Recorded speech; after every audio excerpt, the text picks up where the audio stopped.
And now you can see the Backseat Mogul Show in all its video glory on our YouTube page at roughedge.tv.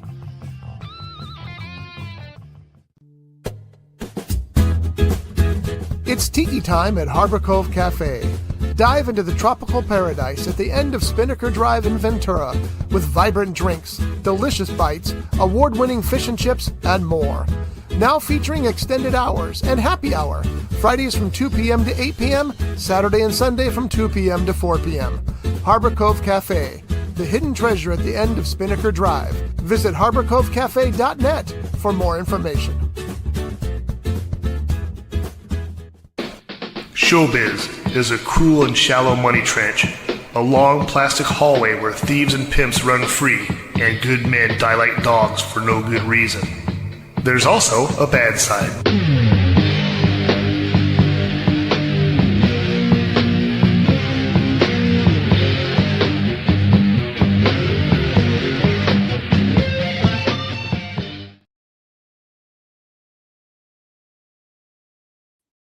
I've got one job to push one button, and I forget it every friggin' week. But still, we're here now.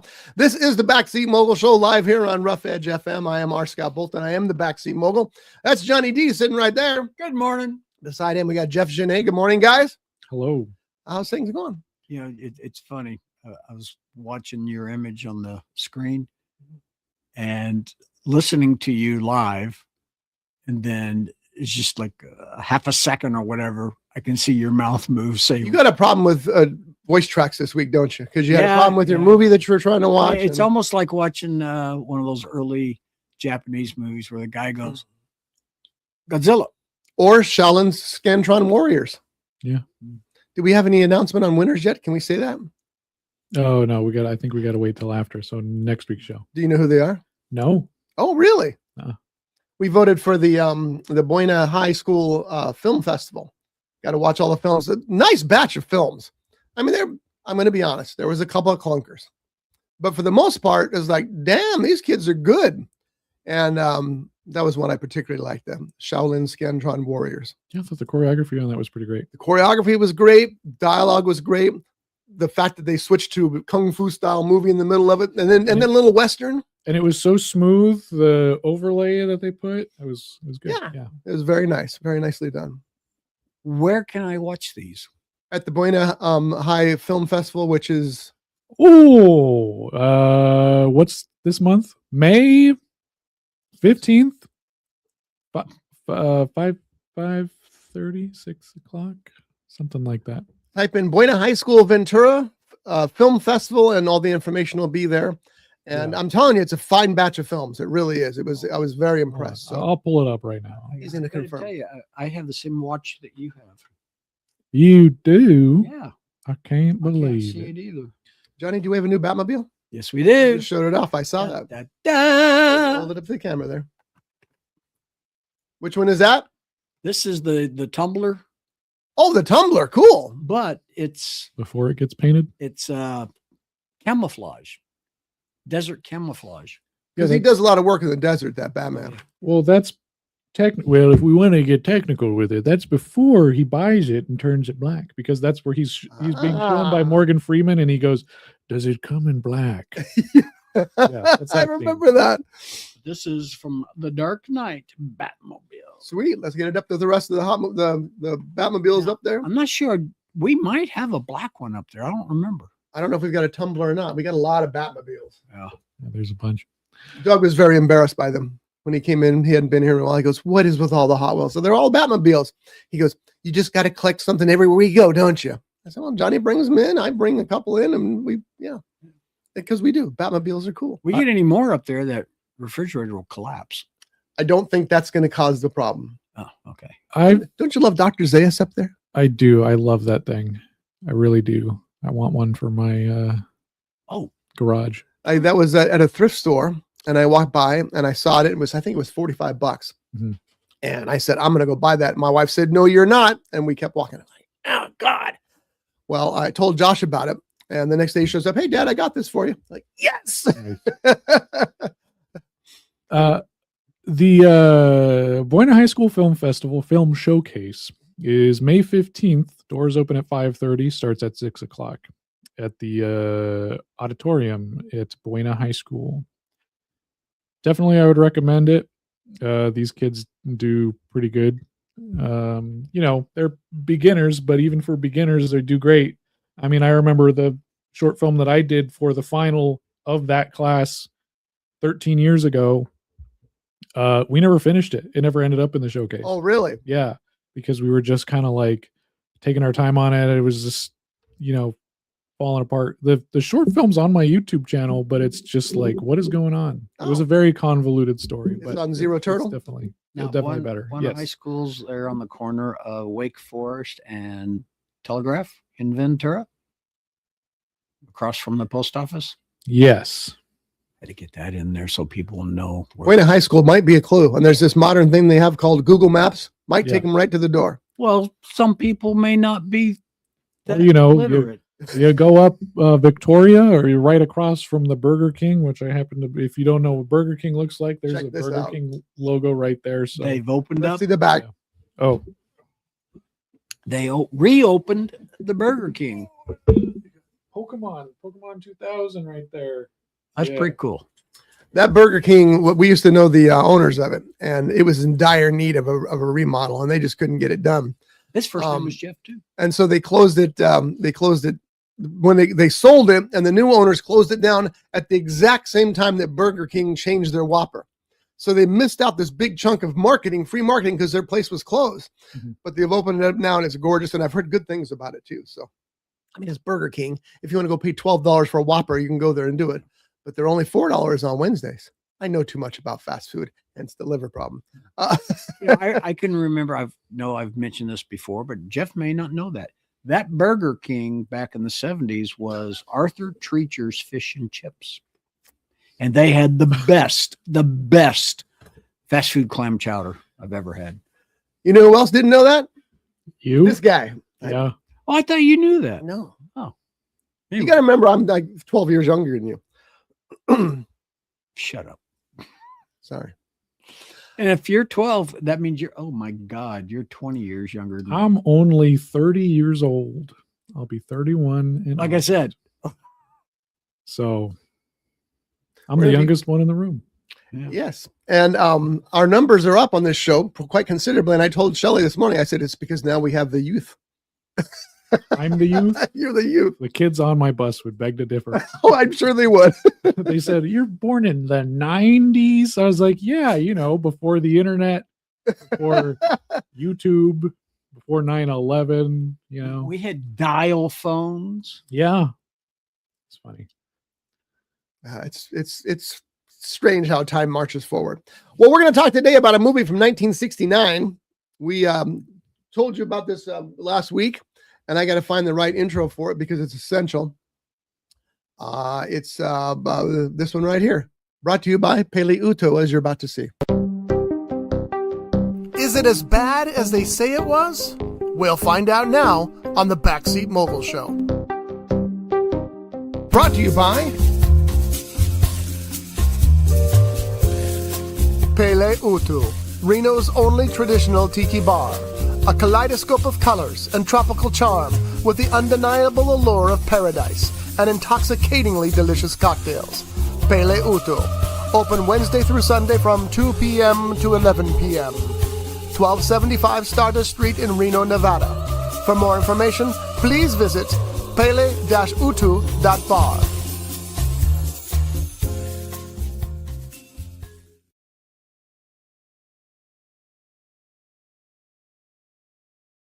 I got to update that because it's paleutu.com. So my apologies.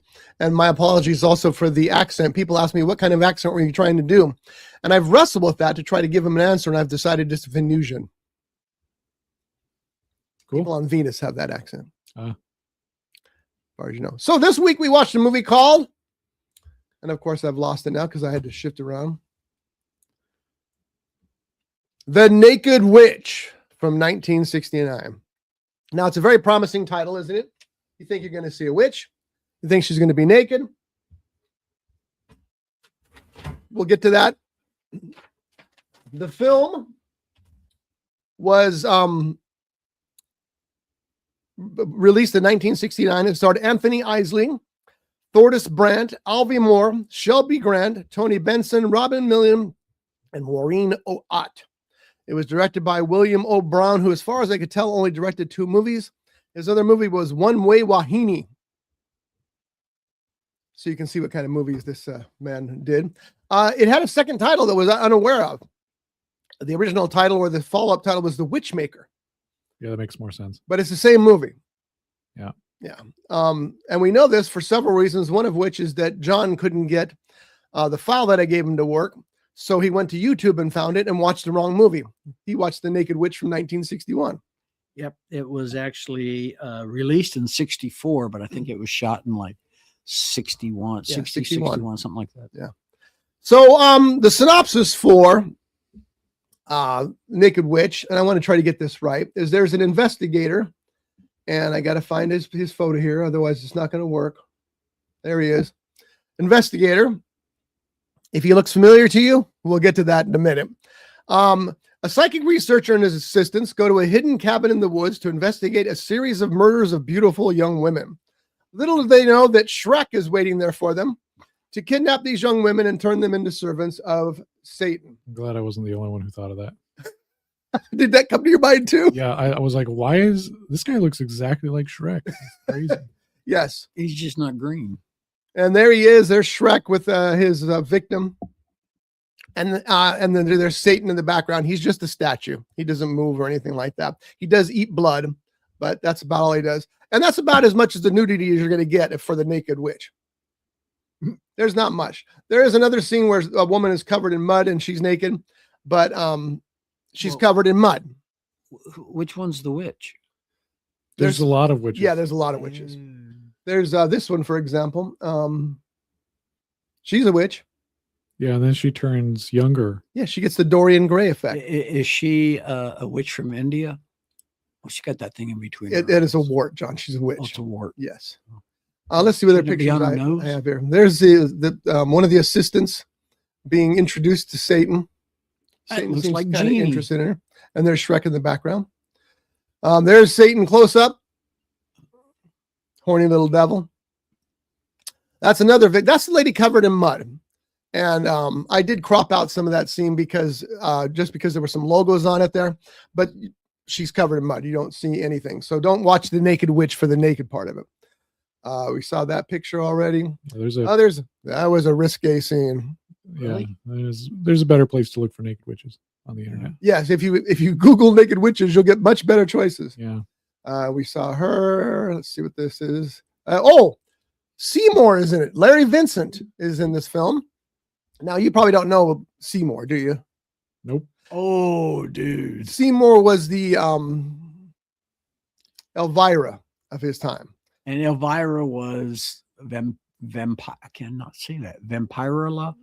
Vampira. She was like modeled after Vampira, yeah, but I don't know what that has to do with this conversation. But well, Larry Vincent was a horror host who was hysterical. He had a slimy wall that he stepped out from behind every episode, introduced the movies, and I loved Larry Vincent. He was very, very funny.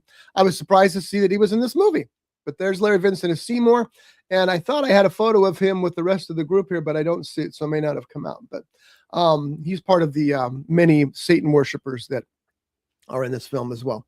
Now, my notes on this, and you guys can jump on it if you want to, is that some of the scare factor is minimized because of one of the leads, Alvy Moore, who starred previously to this movie in Green Acres as Hank Kimball. Oh, that's right. It's hard to see somebody from as goofy a series as Green Acres in as horror film as dark as The Naked Witch.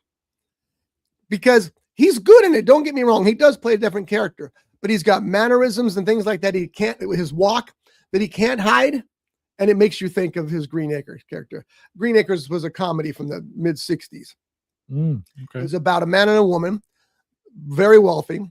The man wanted to go off to and start a farm on his own out in the middle of nowhere. The woman wanted to stay in New York. Wasn't Eddie Albert's character a lawyer in a previous life? It doesn't matter. He was wealthy. Yeah. And now he wanted to be a farmer. And Jaja, or is it Eva? One of the Gabor sisters. One of the Gabor sisters I think it was one that slapped the cop. Was the anyway, this movie is a dark movie if nothing else.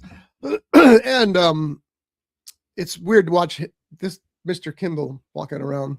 You know, when you something think about it, Green Acres, which I think was a spinoff from was it called Hooterville? If you say so. Remember, it had the three sisters who were always in the. What was the name of that show? I don't know. Hooterville sounds like a good name for a restaurant. Oh yeah. But those two shows were actually spinoffs from the Beverly Hillbillies. I've seen that. Yeah. Okay. Great casting in the movie.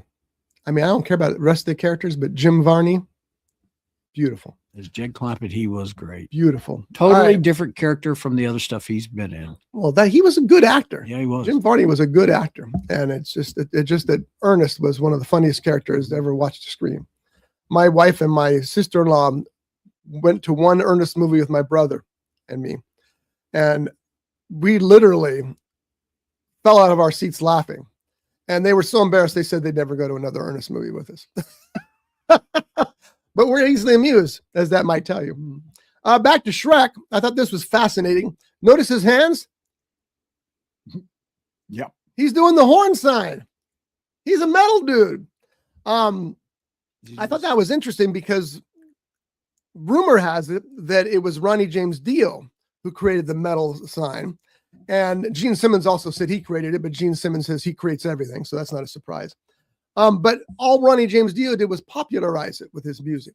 It was actually a, I'm going to try to say it, Mediterranean Aproteopic Tepaic sign to ward off evil and bad luck.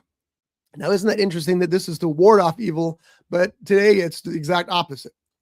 You know, it's rappers use it to show they're rock stars. And then if you're in Hawaii, it's this.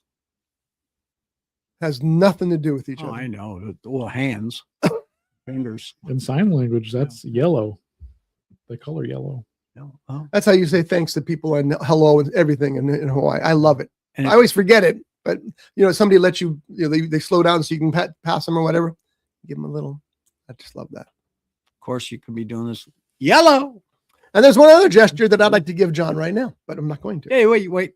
And I mentioned Larry Vincent is in the film as well. The Rotten Tomatoes score it's not reviewed on Rotten Tomatoes. The critic score doesn't show up. The audience score was 50%. I think we can say it's safe for that movie because it's older. But again, it's one of those movies that is going to have, I've read reviews where people think it's a masterpiece. Yeah, no, that's not the. Does it say where this movie takes place? A swamp? Yeah. No, I mean like a state. Italy. Oh, it's in Italy. Yeah, it's Lake, where's that lake? Como. Lake Como, yeah, where George Clooney lives. Where Bert wanted to live. Yeah. And you're not buying any of that, right? I don't know where it's at. It's in the swamp. You're right. The cinema score is not listed there.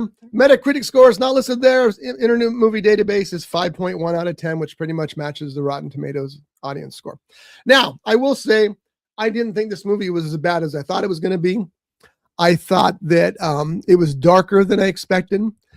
Some of its humor comes from the fact that it's just an old movie. And by the way, Alvy Moore from Green Acres was also one of the producers of the film. So he was probably trying to break out of a stereotype. And I don't know that that ever could possibly happen for him. Which did he do first? Green Acres? Green Acres was a 65 and this was 69. So, but it was better than I thought it would be. It didn't make a lot of sense a lot of times. And there was a lot of stuff that was in there just for the shock factor. But if I was going to rate it, I'd give it at least a 25%, maybe 30% if I'm pushing it. It was better than I thought. Jeff, what were your thoughts about The Naked Witch?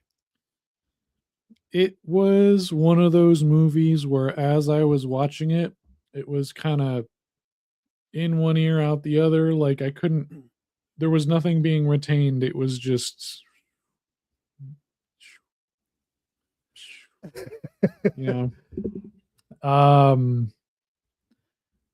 like it was okay. It wasn't anything that I would personally write home about. cheesy. Didn't enjoy the shock value ending, although like a lot of horror movies from that time period up to like the early 80s kind of did that. We're going to write a story and then we're going to just throw this in at the end so people go, whoa. Yeah. And I don't care. It was littered with cliches from that era. Yeah. And then also like, it's called The Naked Witch. There's no naked witches. You're in there for 5 seconds and you have a bikini on and then you don't, or you're covered. It's like that. The Witchmaker, that's a way better title. But it's like some executive came in and is like, Sonny Jim, let's give the audience something a little more. Let's call it The Naked Witch.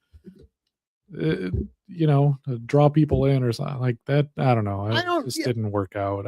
I don't know where that title came from unless they pulled it from the 1961 movie that John watched, because there's no naked witch in this. There's not even half naked witch. And it's not like they couldn't not do it because the rating was pretty high up there. Yeah. You know, and there are plenty of movies back in the day that do it. So it's especially in 69. Yeah, it's like why even have the title? Like The Witchmaker is a genuinely better title. Yes. So or Shrek 4. Sure. Yeah. Maybe pre-Shrek. I just thought this guy looked a lot like Shrek. I mean, he's got Shrek's costume on, right? Yeah, pretty much. In fact, so much that I wondered if he wasn't a model. Somebody thought, I remember this movie. He even turns green at like towards the end. That's right. He does. He did kind of look a little greenish there. Yeah. Wait, I thought you watched a different movie. Yeah, Johnny, what about now? You only watched part of this movie, right? No, I watched the whole thing. It was less than 60 minutes. It's called The Naked Witch. It was released in 1964. I tried to watch The Naked Witch on the flash drive that you downloaded, but I couldn't get it to load onto my computer. So I went to YouTube and I typed in The Naked Witch, and it showed the artwork that you showed us last week. And I thought that was the one. So I watched it. And the reason why I asked what state did the one that you guys watched take place in, the one that I watched takes place in Central Texas in a town called Luckenbach. There is a town in Texas called Luckenbach. And spoiler alert. Yeah. Anyway, it's a student. Remember when I asked you, when you told me it was the researcher guy, I said, you mean the student? Well, in the one that I watched, that's how he figured out he watched the wrong movie. This is a student researching German settlements in Texas accidentally revives this witch. He falls under her spell and must ultimately stop her bloody rampage against the Schoenig family, who led her to her demise like 200 years before. So it's the same storyline as Ernest Saves Halloween. Yeah, pretty much. Okay. The film, shot in 1960 but released in 64, is known for its cheap, really cheap production, dry narration. Oh God, it was really dry. I mean, was there actually a narrator, or are they talking about the narration? It was the student films narrated it. Oh, so it was actually narrated. Okay. Yeah, part of it was narrated. Yeah, and minimal nudity. But you do get to see more than we saw on our. Oh yeah, yeah. Whereas the one you saw where the girl was in the water and she had could have been a bra or it was a bikini bra top. Uh-huh. And the one that I watched, the girl's in the water. She ain't wearing nothing. Frolicking, as they say. Oh, yeah.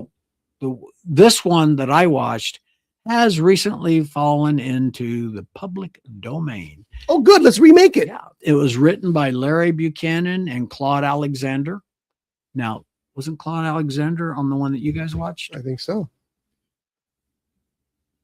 I thought his name was listed there, right there. Yeah. Now we know where he got the name from. And that's guy's copying his homework, just like that explains it, doesn't Lee it? Cronin. Yeah. It was, like I said, it was released in 64, but it was shot in 60. The running time is 57 to 59 minutes. The film was made on a very low budget, $8,000, and is considered a low quality B movie. I wouldn't even go that far. Yeah, I'd say the same thing about our Witchmaker. All right, let's remake it. Let's do it. We got the right. We can do it if it's public domain. It seems like it was part color and part black and white. I'm trying to. It's hard to tell back then because a lot of the colors wash out. Yeah. By the way, I wanted to mention something real quick about that on a completely different note. But are we done with The Naked Witch? No. Yeah, we are, John. I don't need to know what film stock it was shot on. That was my next thing. Yeah, I know. No, that's not what I was going to say. It says it was originally intended for television and was shot in black and white through color prints, although color prints exist. That explains why. Maybe back and forth, yeah. And the title was used to attract audiences, though the nudity is limited and sometimes obscured. But you do get to see some breastages. So, Yeah, well, Ready, there's John? more places to view those these Yes, days. just type Naked Witch into your Google browser and you'll find many of them. you Or want to know who was don't. in it? That's not suggesting it. No, I really don't at this point. I cannot believe how much information you have on a 59-minute film. Who's in it? He's Googling. Is it anybody we know? Oh, yeah. Libby Hall. Never heard of her. Oh, of course. She was the witch. Then there's Joe, J-O, Joel. Merriman. She Never heard played of her. Herska. Yes, I don't that's know who that is. Nurse Chapel on Star Trek. Oh, yeah. The student, Robert Short. Never heard of him. Kind of looks like Scotty, doesn't he?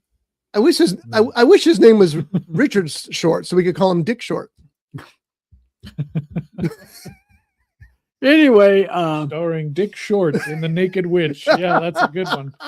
I watched this movie on, like I said, it was on YouTube, thinking it was the other one.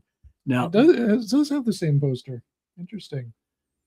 And it's the design that gets me because you see that design, that stylized T is important in the film, and it's on both of these titles. Yeah. can you pull that one up? No, I don't want to. Is that symbol anywhere on there? I think I deleted it after last week. But it was the white card with the back of the Naked Witch next to a tree. But there's no symbol on there, right? No, not the plus symbol.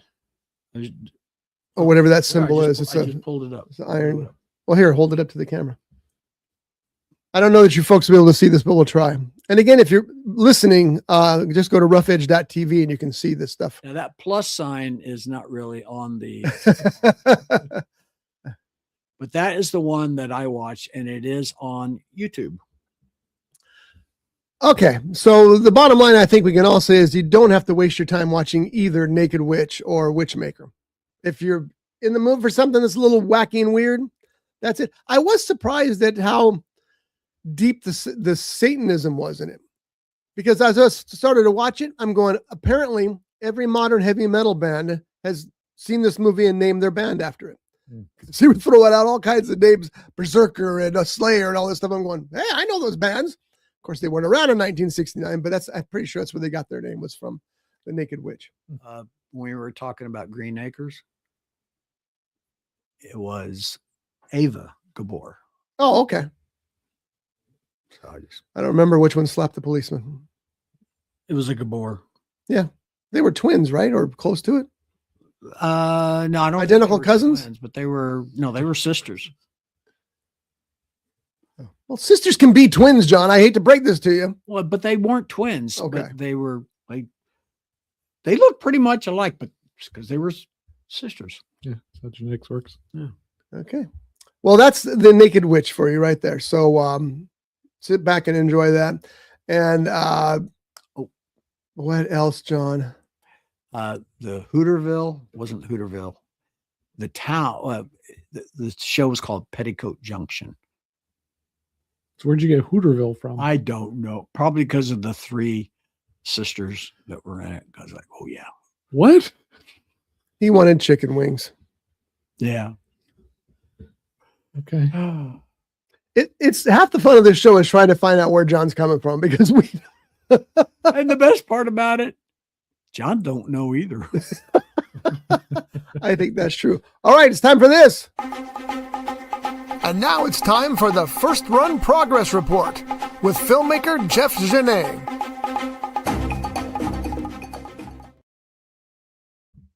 Hey, it's me. I'm here. Listen, next week you guys will have a trailer. Really? Yeah, Ooh. I was trying to get it in today, but I had to watch The Naked Witch. Some Sorry. dumb piece of junk. No, I honestly, like, besides watching that movie and the other movie that I saw this week, I've just been completely 100% editing. I didn't even talk to my wife this week. Wow. I think it's time to take her to dinner. Yeah, I did. No, she was at jury duty most of the week, though. Oh, really? Yeah, you got a good she was on a jury and everything. It was crazy. Wow. Guilty?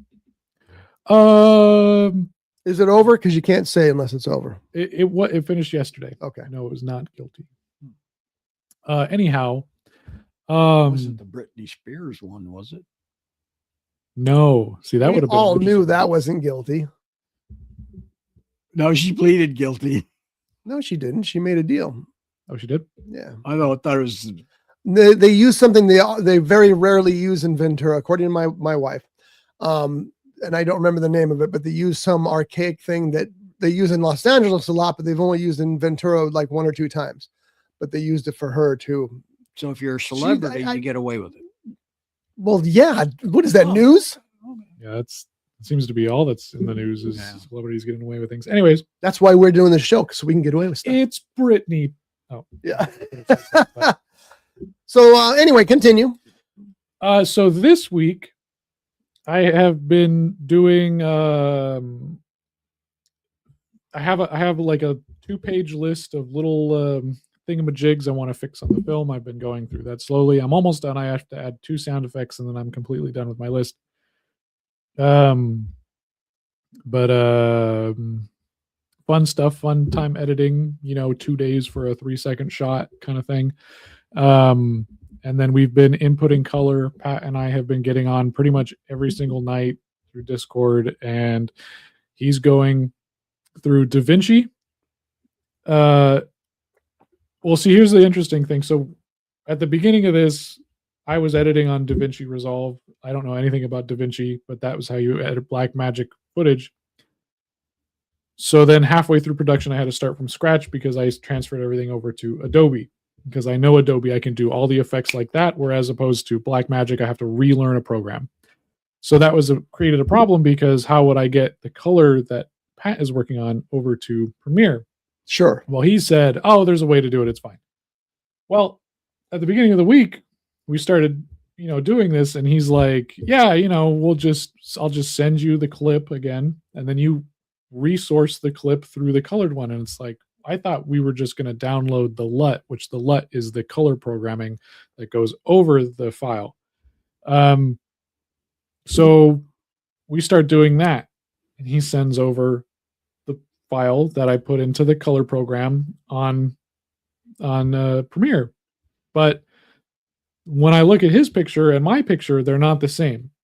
So we were going back and forth for like 6 hours trying to figure out how to do this. We were looking up different ways online, troubleshooting everything, and nothing would work. Found out that when he transfers over the LUT to mine, if you put it in Blackmagic, it pops up just fine.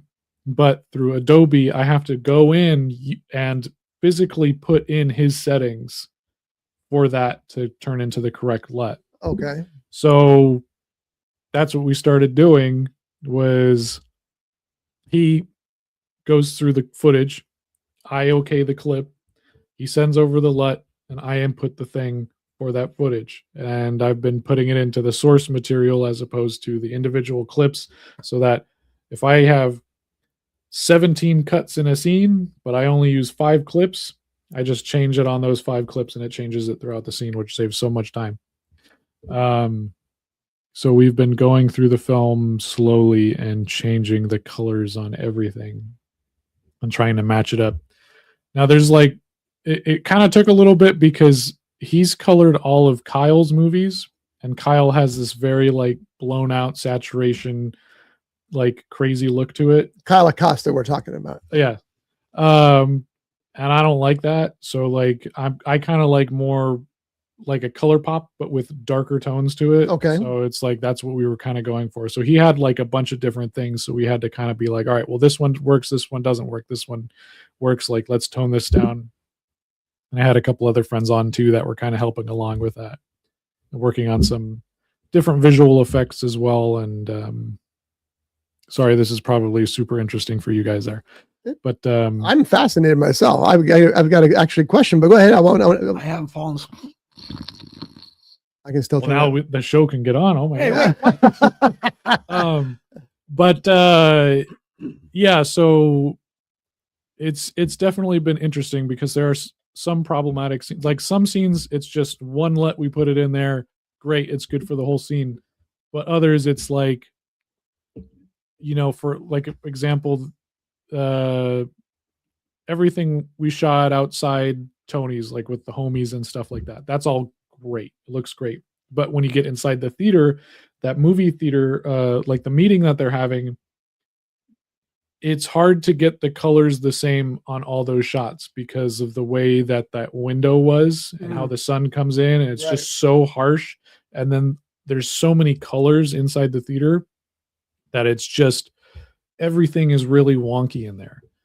And yeah, so that's been kind of a difficult spot. But and that can be jarring enough to take somebody out of a movie. It's like, wait, how come that got so bright all of a sudden? How come yeah, for sure. So like he's not seeing the film edited. He has the individual clips in a timeline, just like as they were shot kind of thing. So when he puts them over to me, I see them as they are in the film, and then I can go into my settings and kind of slightly change things to kind of make it look a little cohesive. So it's definitely been a process, but the film is separated pretty nicely into 3 sections. You know, this theater, they go outside, ending, right? The entire second half of the film is done with in terms of color. Nice. Because that's from the point they leave the movie theater from your scene. Mm-hmm. Your scene's not colored, but everything after that up until the third act, that's all ready to go. And then you know, music's being worked on as well. So that was my question. I've never got to the point where I've colored a film. I've never used any kind of color device when making a film. I just whenever I haven't made a movie in years, but when I did, it was just you shoot it, you cut it, you put it out.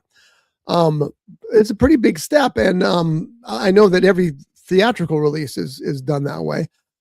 Can you describe exactly what that process is? I mean, what does it just give you the choice of whether the colors? Is it like, for example, your television, where you're thumbing through the different, you know, the vivid and the standard and things like that, or is there more detail? It can be, but like, for example, so like for me, when I shoot my YouTube videos or whatever, I don't know what any of the numbers mean. I just change the dial till it looks good, and then there we go.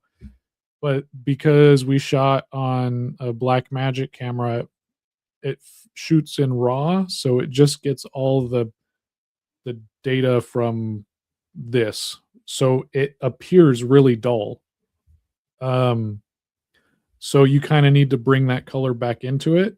And those settings like mean everything. So like, even though it looks like white, if you're at a certain setting, you can bring all that color back and you can keep everything looking crisp and clean, you know, because there was a scene like that where we shot. Pat was very specific about like, hey, you need to shoot at these settings. It doesn't matter what it looks like, shoot at these settings. But then it was like, we can't see anything because it's just white. We color corrected that scene, and it's like, oh my gosh, there was actually information being shot there. So he was right. See everything, and it's so clear. But then throughout the film, we're changing settings to make it look good on the camera, and he's like, you messed everything up, because now you see there's like article, what did he call it? Like these like little dots that appear. It's like kind of, I know, artifacts. Artifacting, yeah. So he has to go in individually and color that out. So you can select specific colors to change a little bit. Yeah. For example, like he does something because like the main character, he appeared red a lot you know, because of the way that all the lights were and the contrasting was. So he would go in and he's like, yeah, there's a special tool for blood, you know, that you could just kind of key this out and change this. Interesting. So you don't lose skin tone or whatever. You just like tone down the redness. Nice. So you don't look so like, it doesn't look so weird on. Yeah. How did they do this before the computers were around? I don't know. Insane, right? Yeah. You had very talented engineers. I just can't, and I've sat with people who were cutting 35 millimeter film with a splicer and splicing tape, and it's like, oh my God, how did they edit a movie this way? And you can see it if you watch an old movie. You can see sometimes the splices because they go by quickly, but there's a little spot there, you know. Even on the original print, it's not going to go away because that's just how it was then. But I don't know how they cut a whole film that way. And I just, the insanity of that. And when I first started shooting 8 millimeter, of course, that's all we had too. We had to do, and I hated it. Oh my God, we had this stupid glue that never worked and it was terrible. But yeah, thank God for computers. The first time I saw that, I was at an event in a convention in LA of motion picture equipment. And they had Lucasfilm's console sitting out there. And it was like sitting on the bridge of the Enterprise. It was gorgeous. It was so cool. Nowadays, you probably look at it, it probably looks archaic, but at that point it was amazing. So that's cool that you got it at your desktop at home. Yeah. I was just fixing to say, nowadays, this computer right here is an editing bay. Yeah.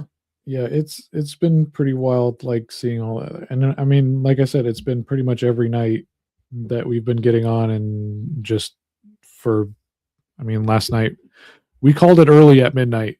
So usually we would go till like 1 or 2 or whatever, and just be like, all right, let's do this scene, and then we're just working on this one that's like giving us problems for a few hours and stuff. So well, I got you to a trailer, so that's good news.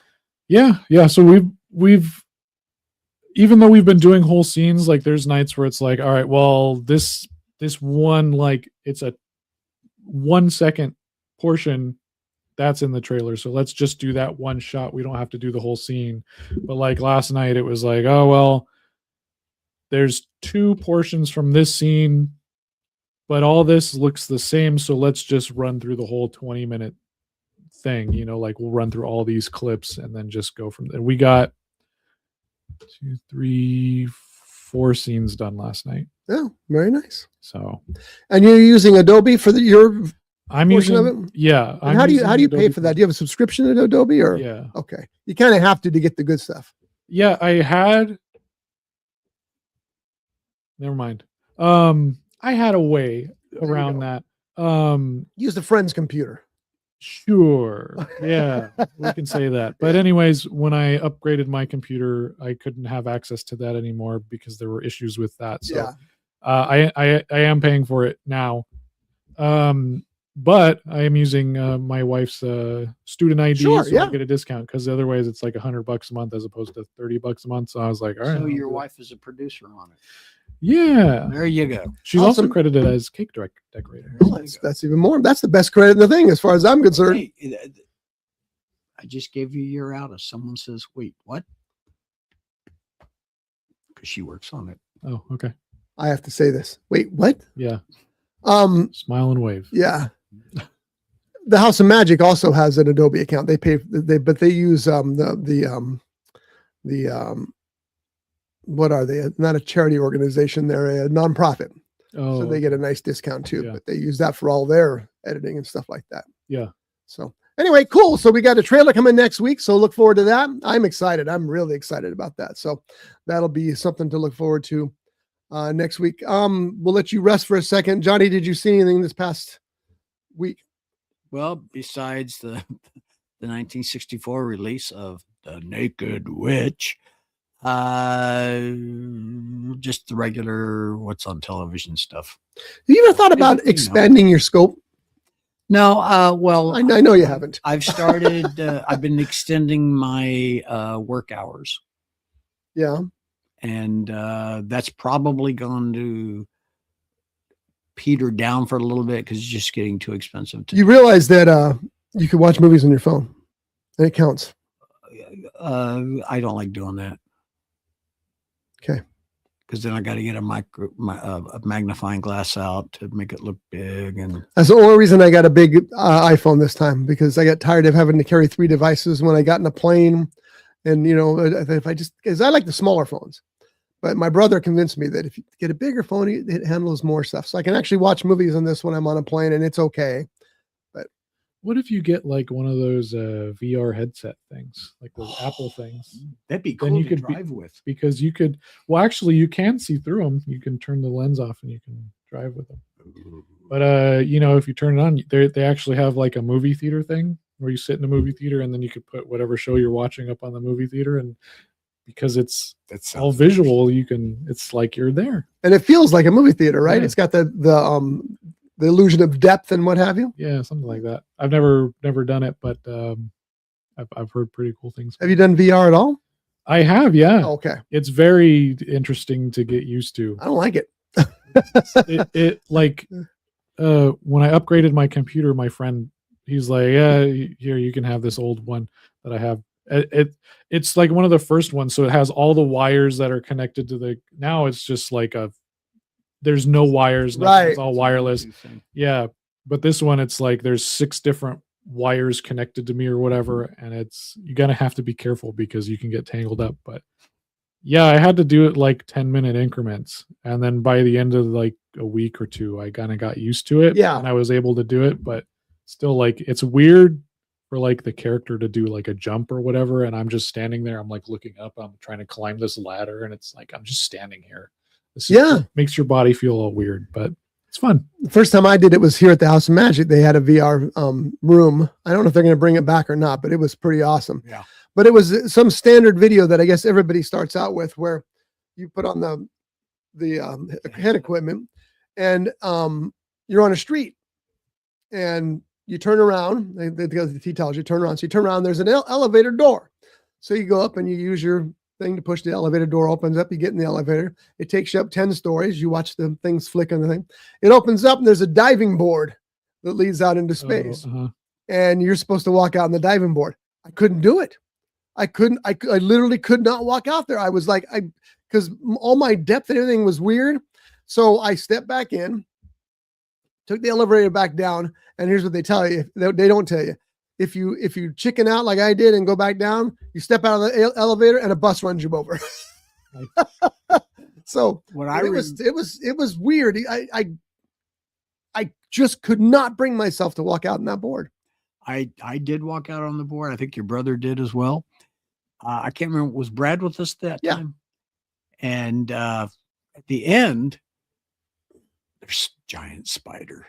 Yeah. Oh, and I ever since I got bit by a spider, I just have this thing about spiders.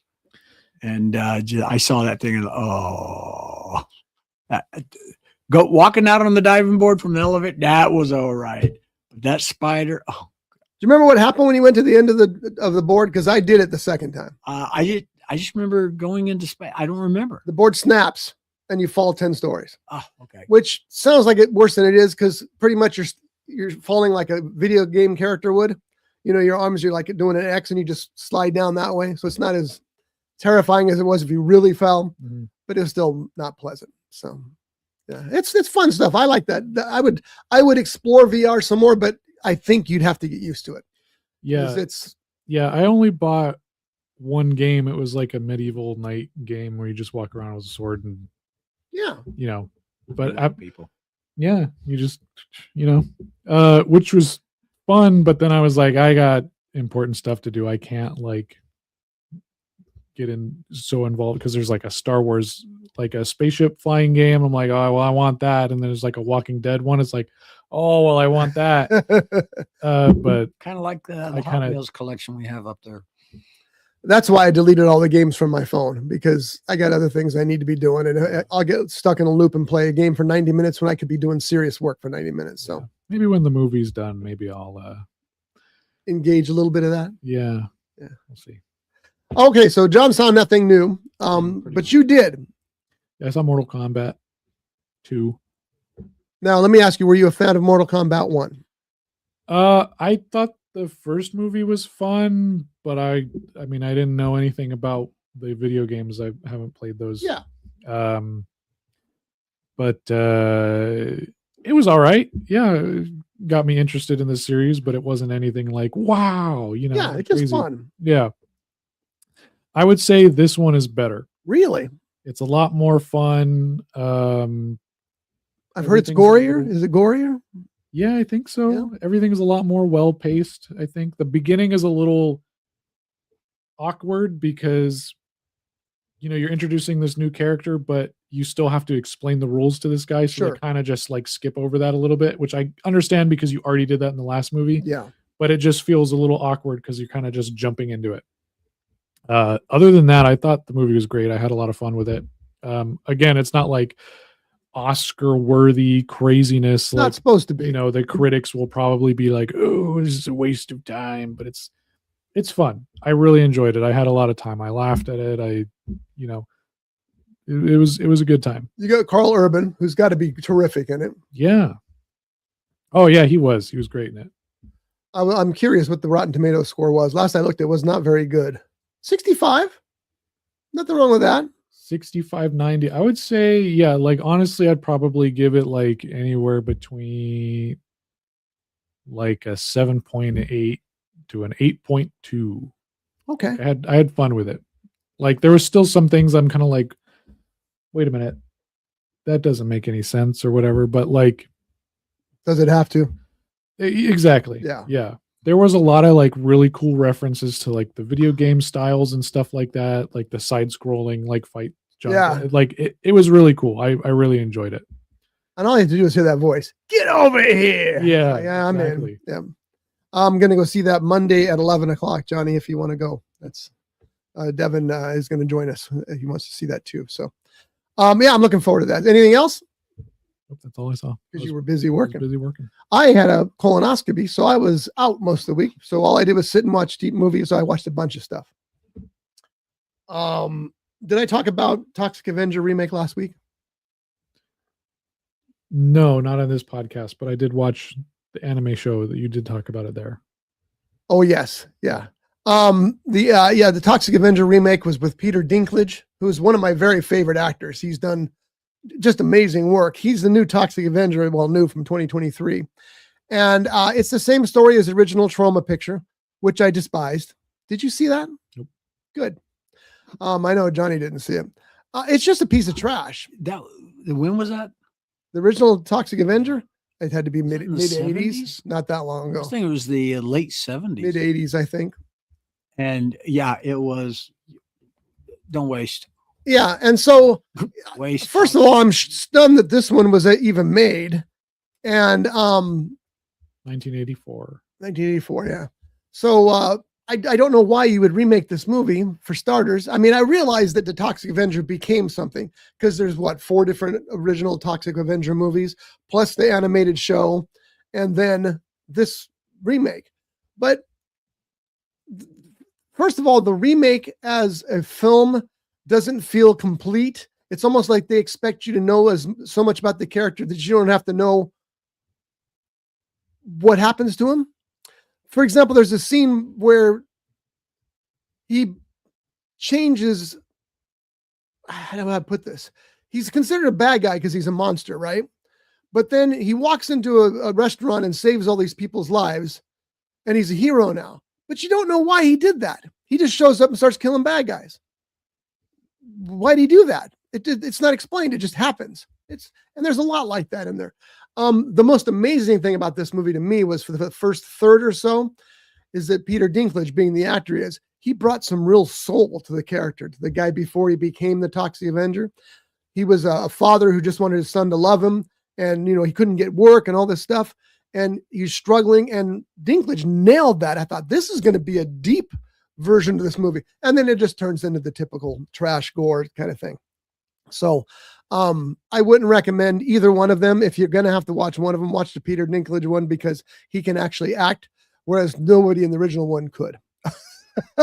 Well, the thing is, the fact that it's Peter Dinklage, that is enough to watch a movie. Agreed. Yeah. I mean, he was the best part of Roofman for my money.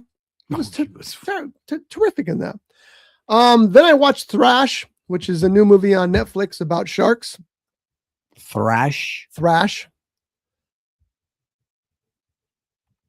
This is how I remember it. Now you got to remember I might have been in some kind of drug stupor at this point, but there's a huge storm a la Sharknado and big drops of water hit the earth and turn into sharks. Huh? Yeah. Whoosh, there's a shark. I hope I'm talking about the right movie. So instead of it raining cats and dogs, it's raining. Yeah. sharks. And, now that I think back on it, because I watched a bunch of shark movies because I was going to celebrate Jaws again. It also might have been that they were just landing because there was a big storm surge. And maybe the sharks were landing in the water from the storm surge and swimming off, being blown out. And maybe, I don't know. But most of them are bull sharks, which are animals that actually attack man. Not very often, but they do, and they eat a bunch of people in this movie. And there's one great white who's, he's king of the roost. And it's about people who are stuck in this storm surge, and the sharks are swimming around trying to get them. And special effects are pretty cool for the most part. It's all CGI. There's no No real sharks. Oh man. no, there's real sharks. There's always real sharks, because if we throw in this real shark, they'll think that the CGI shark's real too. Even Jaws did that with Bruce. They had a lot of footage of real sharks, but when you saw Bruce, you knew it was Bruce. But it's a good time passer. That's about it. But as I was sitting there talking about it, I thought, wait a minute, they didn't just land and become sharks. That's what I thought from the beginning. They must have been landing in this storm surge. Anyway, Thrash is a new Netflix movie, and it's a shark movie. The movie that's getting all the buzz, though, is Beast of War. And Beast of War tells the true story. It's kind of like the Indianapolis, the story they tell in Jaws. And a boat is blown apart. A warship is blown apart. And there's part of the crew is left in the water. And they're left in the water with a lot of great whites, a lot of sharks. So it kind of tells two stories. It tells the story of their survival, because not only do they have to worry about the sharks, they have to worry about, are we going to have enough water? Are we going to have enough food? Here comes the Japanese again. They're going to blow us apart. They got all these other things to worry about, which is an interesting sub-story there. And then they got to worry about the sharks, because the sharks are literally leaping up on this flotsam that they're stuck on and pulling them into the water and devouring them. The interesting thing about this one is no CGI. It's all practical effects. And you can tell they're practical effects, if you know what I mean. Not the best practical effects, but at least they tried, And again, it's another movie. It's better than Thrash, but it's not as good as I had heard. It got rave reviews when it was initially the best. In fact, this is what they said. It's the best shark movie since Jaws. Yeah, I don't think so. What's it called again? This is Beast of War. Beast of War. Yeah. And there may be some subtleties that I'm missing here. They may be, they may be doing some comparison things, some what's the word I'm looking for? Some kind of theme or something that I'm missing, some kind of hidden theme. I can't think. Metaphor. There may be metaphors that I'm missing in this as well. But cast is great. They do a great job. The scenes in the water are pretty convincing, because they're just floating on sections of the ship that are blown apart. The characters are interesting because some of them are effed up. There's one guy on the flotsam, and all they have left is this bag of peaches, and it's canned peaches, but they got a bag full of it. And so they finally decide, we better eat these peaches or we're all going to be dying. And they go, and the peaches are all gone. And what happened to the peaches? Who ate all the peaches? And the guy who's all effed up goes, oh, well, I ate them. And they're all, dude, those were for all of us. What are we going to do now? And he goes, oh, just go get more off the ship. This is the ship. It's scattered all over the place. But this guy's so messed up, he doesn't know it. So, shark gets him too. But it's interesting for that. So if you're going to watch a shark movie, Beast of War is probably the one to watch. Is it the best shark movie since Jaws? No, that would be Meg. You said they were great whites? Yeah. It's an Australian movie. So I'm thinking it may be taking place in an Australian sea where there are great whites. Interesting choice, though. Well, they're scary. They're as scary as sharks. Well, I mean, every once in a while you hear of a sighting off our coast here. Oh, yeah. Kevin Brannon, who does the fishing show, was on the Port Hueneme Pier, and a great white swam around the pier, and he got video of it, and it went national. What are you thinking, Jeff? nerd stuff. That's all. Well, tell me. Just because great whites are, they're not known for completely eating people. That's more so like when you hear of shipwrecks, it's the oceanic white tip. That's the real man killer. Yeah, In fact, like when people see that, they're like, oh well, we're screwed. We're gonna get eaten. Yeah. I think they try to explain this with all the blood in the water, because there's a lot of blood in the water. And like I said, great white sharks are just scarier. They just, I mean, they're with that mouth, those teeth. Yeah, they're scary. And Spielberg proved that how scary they are. And the Indianapolis tragedy, the SS Indianapolis, what did they report the type of sharks that? That's the one I was talking about, oceanic white tips. Oh, okay. Yeah. And I think because this one was closer to Australia, they went with the great whites. Also because great whites are more movie sharks. We all know that. What's that reef called there in Australia, off the coast of Australia? The great white? The great one. Great reef? The great reef? The great one that's full of coral? Yeah. The great coral reef, yeah. Oh, okay. Yeah. Because I know they say, if I remember correctly, a lot of great whites in that area. Yeah, a lot of great whites around Australia anyway. But anyway, Beast of War, not great, but not bad either. Better than Thrash, that's for sure. Naked Witches was next, but we already talked about that. I watched a movie which we'll go into more detail next week because they sent me a Blu-ray of The Big Combo, which is a 1955 film noir movie that stars Cornell Wilde and some others. Really? And the thing is, sometimes you get an old movie and it feels like an old movie. And you know how the restoration's working these days, where they're restoring all these old schlocky monster movies? Mm-hmm. This movie is a damn good crime film. It's really good. Before they restored it, it's just a good movie. But this restoration with the smoky streets and the cops and the robbers and the mob and the black and white beautiful photography, it is excellent. So if you guys are crime fans out there, I recommend picking up the Blu-ray package of Big Combo. It also comes with another movie, which I haven't seen yet, and which title I forgot. But so you get two movies. One is the perfectly restored Big Combo, which is worth the money alone. There's like postcards inside. It's really a nice little set. So I'll bring that in next week and we'll talk about it. And wait till you see the box art. It's got a sleeve that might be the most gorgeous sleeve I've ever seen in box art. It's incredible. And then you got the movie on top of that. All right, a couple more here. Yes, I went to see The Devil Wears Prada 2. I liked The Devil Wears Prada. I thought it was a funny movie. I liked the characters. I mean, you cannot beat the acting. You get that lineup. Devil Wears Prada 2, same thing. It's just more of the same. And that's okay. That's what you go for.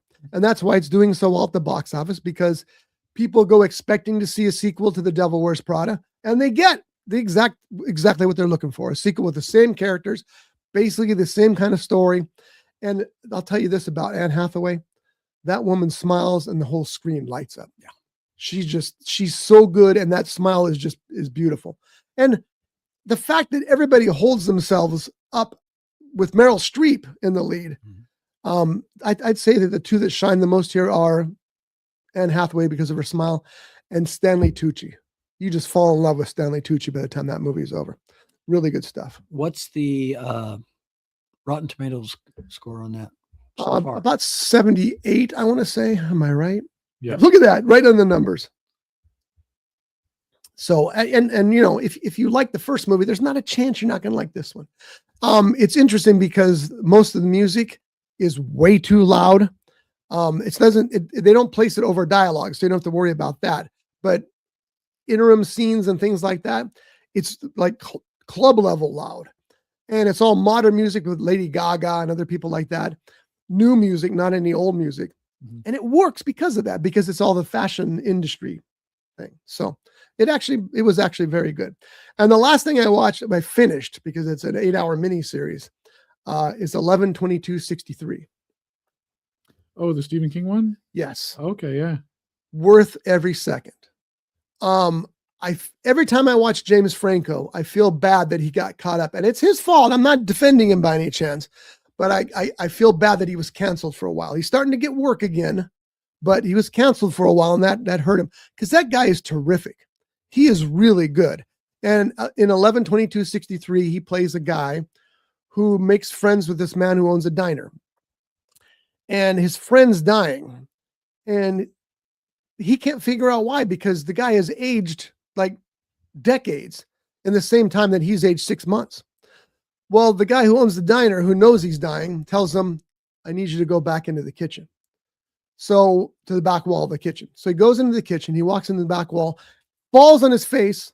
He's in 1962. He has no idea how he got there, but there's a doorway that leads to 1962 back there. He comes racing back into the future, and he says, his buddy tells him, how do you think I can sell those burgers so cheap? Because he could buy his beef in 1962 and brings it back to the current age. So the guy tells him that his whole goal in going back to 1962, once he realized he could do it, is to save Kennedy from being killed. But he can't do it anymore because he's too weak from the cancer. So he asked James Franco to step in and take over for him. And so Franco accepts that challenge and goes back, falls in love, changes a lot of things in the future. And I don't want to give too much away, but it's such, and it's an old miniseries that has gathered a whole bunch of attention now because it's so good. I don't think people realize how good it was at the time. It's it tells the story, the science fiction story that it wants to tell. It tells the story of characters and what happens to characters. It tells the history of things as they were then, as they are now. Like one of the things, the first thing, James Franco sits down at a diner and has some pie. And he goes, why is the food so much better now? Because in 1962, it didn't have all the preservatives and stuff. You know, they don't tell you the other part. A lot more people died of ptomaine back then too. But, but there's that kind of stuff being told. Everybody's smoking, So it's really interesting for that as well. And I believe a lot of that has to do with Stephen King being the great author that he is. The guy the fact that he sits down and writes 8 hours a day and pumps out stuff that brilliant blows my freaking mind. And it's that good for that. So I highly recommend 11/22/63. You're going to need 8 hours to get through it all. Just about 8 hours. They're about 50 minutes a piece, but it's definitely worth it. And it's commitment, but it's definitely worth it. So that's all I've watched this week until Mortal Kombat on Monday. Yeah, I saw that show. I don't know after it came out, I bought the DVD box set. It was 2016 when it came out. Yeah, sometime around then.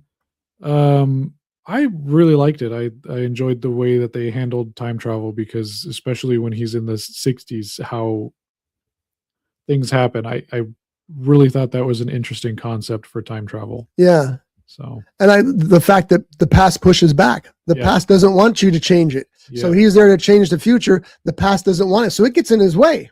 I thought that was really interesting. Yeah. It's Stephen King. I mean, the guy, people try to give him a lot of crap, but I always want to ask him, who do you think is going to be remembered in 100 years? They're going to remember Stephen King like they remember Edgar Allan Poe. It's going to be that kind of thing. Because he's just a brilliant freaking writer who tells stories that you're sucked in from the beginning, and you've got 1,000 pages to go. You don't care. It's worth it all. And don't forget, if you're ever ready to start the Gunslinger series, I got all the books. Yeah, I got a stack of books on my desk that I got to get through. I just finished Midnight in the Garden of Good and Evil. Oh, how was that? It was good. I really enjoyed that. Yeah. I did that after Haunting of Hill House, which I didn't enjoy that one. It's a weird book, huh? Yeah. Shirley Jackson. I mean, it's just odd. Yeah, and it just wasn't. I was like, where are the ghosts at? It just didn't feel very ghosty. I think the movie's better. Don't hate me for that, but the movie's actually pretty good. But I just started Night of the Seven Kingdoms, the Game of Thrones thing. I ended up buying all the Game of Thrones books, so I got all those. I got your book, Death in the Mogul, the third one in the Brace Heller series. So I'm reading that, and then I got a book about the Black Dahlia that I got to get through. Who wrote that? Is it the Wamba book? No, it's the I got really into that case a couple of years ago because I was writing a script about I was writing a script about the Cecil Hotel because I Okay. heard about that girl who got stuck in the water tanks, right? So as I started writing it, it was supposed to be a short script, but then I found out that there were like hundreds more people that died there at the hotel. So it started getting deeper and deeper. Then I found out that there's connections to the Black Dahlia at the I didn't know that. Interesting. because there's people who say that the last place she was seen was at the Biltmore Hotel, which is like a block down. And then there's people who say that the last place she was seen was Cecil. Really? So I got really into that and then found out that there was actually, they know who killed her. There was this family. One of the sisters was saying that, oh, our dad killed the Black Dahlia. And then the son was a LA detective who solved a bunch of murders. He's like, oh, no, he didn't. I'll prove it. Started looking into it, found out that his dad actually did kill the Black Dahlia. So wasn't there multiple killers though? I mean, for the Black Dahlia? yeah. No. Really? There's multiple suspects. A lot of them have weight to it, but I think this one's it because this guy, his name was George Hodel. He was a really prominent doctor in LA during that time, and he used to do underground abortions. So he had kind of like dirt on everybody in the city. I've heard this, yes. So like when the FBI started looking into him, all that evidence disappeared. Like there was actually recorded tapes of him murdering someone in his house. Wow. And those disappeared. Everything disappeared. So he has multiple murders under his belt. And apparently like the Black Dahlia murder was in reference to an artist he really liked, because if you look at all the cuts and all the things that he did, it's all references to different like art pieces or whatever. Yeah. So, and I remember there was surgical cuts that they were concerned about on that too. So yeah, so I bought that book that was written by him that kind of details the whole case and stuff. So I'm looking forward to reading. Yeah, that'll be good. And I want to stay the night at the house. Okay, that's because you're a sick bastard. Well, but no, I hear it's really haunted there. So it's kind I of can like, imagine if it's one of my bucket lists. Yeah. The Black Dahlia is fascinating for the same reason that the Jack the Ripper is fascinating. Yeah. There's so many different theories, so many that make sense. And, even the Zodiac, there's theories about who that was as well. And everybody picks a favorite, but, and sadly, so many of them make sense. Yeah. And that's the sad commentary on society. So many of them make sense. Like that shouldn't be that way. Yeah, like there was one in the news that came out that said the Zodiac killer was the guy who killed the Black Dahlia or something like that. And then there were like connections to that. It was like, yeah, I don't know. This one sounds a little more loose than this one. Weren't the years when did the Black Dahlia die?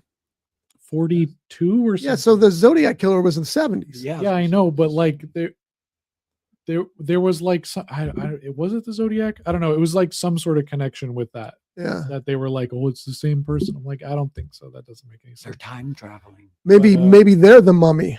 Oh, yeah. But anyways, I get really into that stuff. So I never made that script because it got too convoluted. It was one of the first scripts I wrote. I'm trying to go back and you should, yeah, rewrite it. But I gave up on it because I started writing about that girl who died in the water tanks. Once I found out more about the person, I was kind of like, this is kind of like a disservice to that person. So I kind of have to make a fictional thing. Yeah. And then the same with the Black Dahlia. Once I found out more about Elizabeth Short, I was kind of like, well, I don't want to like write something that's disrespectful to the it's victims, tough, Yeah. There's So a lot of news about Short. Yeah. And then, Yeah, I know what you mean, though. I'm the same way. You got to remember, people are still alive, family members, and things like that, and you have to be respectful of that. And it is difficult. So fictionalizing it makes a lot of sense. Yeah, because like that girl who died, Elisa Lamb, like she had a bipolar disorder. She was off her medication. So I personally think someone took advantage of that situation and did murder her because they were going to renovate that hotel and make it like a high class thing, which was going to kick all the tenants that were actually living there, the low income housing, out. So, perfect place for a murder to get that canceled. And look at it now, it's closed. So, yeah, there's just definitely a lot of interesting things on it. So I hate to add another thing to your list, but I can't find the title of it, so maybe I'm mistaken, but I would have sworn that Joseph Wambaugh wrote a book about the Black Dahlia, and Joseph Wambaugh is one of the greatest crime writers of all time. So I'll see if I can find out. I may even have that book at home, and I'll bring it to you if I do. Oh, there it is, Joseph Wambaugh. Yeah, but I can't find that King particular with book, so it Black might. Dahlia. Yeah, I got to figure it out. But Wambaugh was, I mean, just brilliant. Yeah. If you want to read about what real cop life is about, you read a Wambaugh novel, and it tells you, I think I might. because he used to be a cop, and he was, you know, he was friends with him. He rode along with him and everything else. And he'll tell you stories that you're not going to hear anywhere else. And they're true. Did he He write fictionalizes them, but they're true. the Onion Field Murder? Yeah, absolutely. Which was a true story. I tried to option one of his books once because one of his books, and I can't remember the title, our entertainment lawyer at the time wanted us to, he brought it to our attention. And I thought it would have made such a great movie. It was about Mexican immigrants coming across the border and being slaughtered by the coyotes being people, not the animal coyotes. And so they formed a team of I guess like sheriffs or whatever. Their job was to protect these people from the coyotes. So, and also to get them back home. But what ended up happening is they went Old West. And so these guys are having gunfights with these coyotes and everything else. And then they were helping the immigrants get across the border to place them and things like that. And I thought, God, what a great story. That's just a great story, you know? But I sent a fax, because that's what we did in the old days, requesting to discuss the option of the book. And I got back and answered that book is not for option. Okay. So I couldn't do it. But I wish I could remember the title, because that's another. I read, he told us about it. I read the book that week. I thought, oh my God, he's right. This is just pure genius. Black Dahlia. And the same with, have you ever read any of the Jack the Ripper books? You're going to end up in another rabbit hole if you do, because there's dozens of potential killers that make sense. Mhm.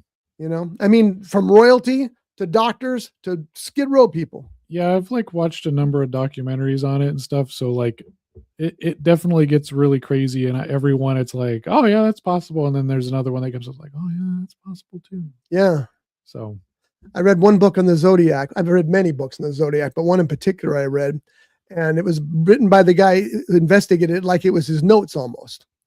And he had narrowed it down to a certain group of people, and he had some thoughts about, you know, whether the Zodiac killer was either, because a lot of serial killers grow out of it. They just stop killing at a certain age. And he thought maybe this guy had been murdered. Somebody had murdered the Zodiac killer. Those were two thoughts he had. But there was one guy he had in mind in particular. And so he went to the store where the guy worked. He worked at at a hardware shop. I don't want to say a Lowe's or whatever, because I don't know what it was, but something like that. And he kind of followed the guy around in there. And the guy kind of fit the description of what people had, very little description of the Zodiac killer, but some. And he noticed the guy was over making notes on a clipboard and hanging the clipboard back up. So he said he went over and he looked at the clipboard, and a chill went through him, because the writing was just like the writing on the notes that the Zodiac killer had been sending the newspaper. mm-hmm. I thought, that's pretty damning evidence. Yeah. Again, you don't know how much of it's true, but it's wild. But I don't, that's the thing about the haunted museum, where you and I kind of differ in the Las Vegas thing.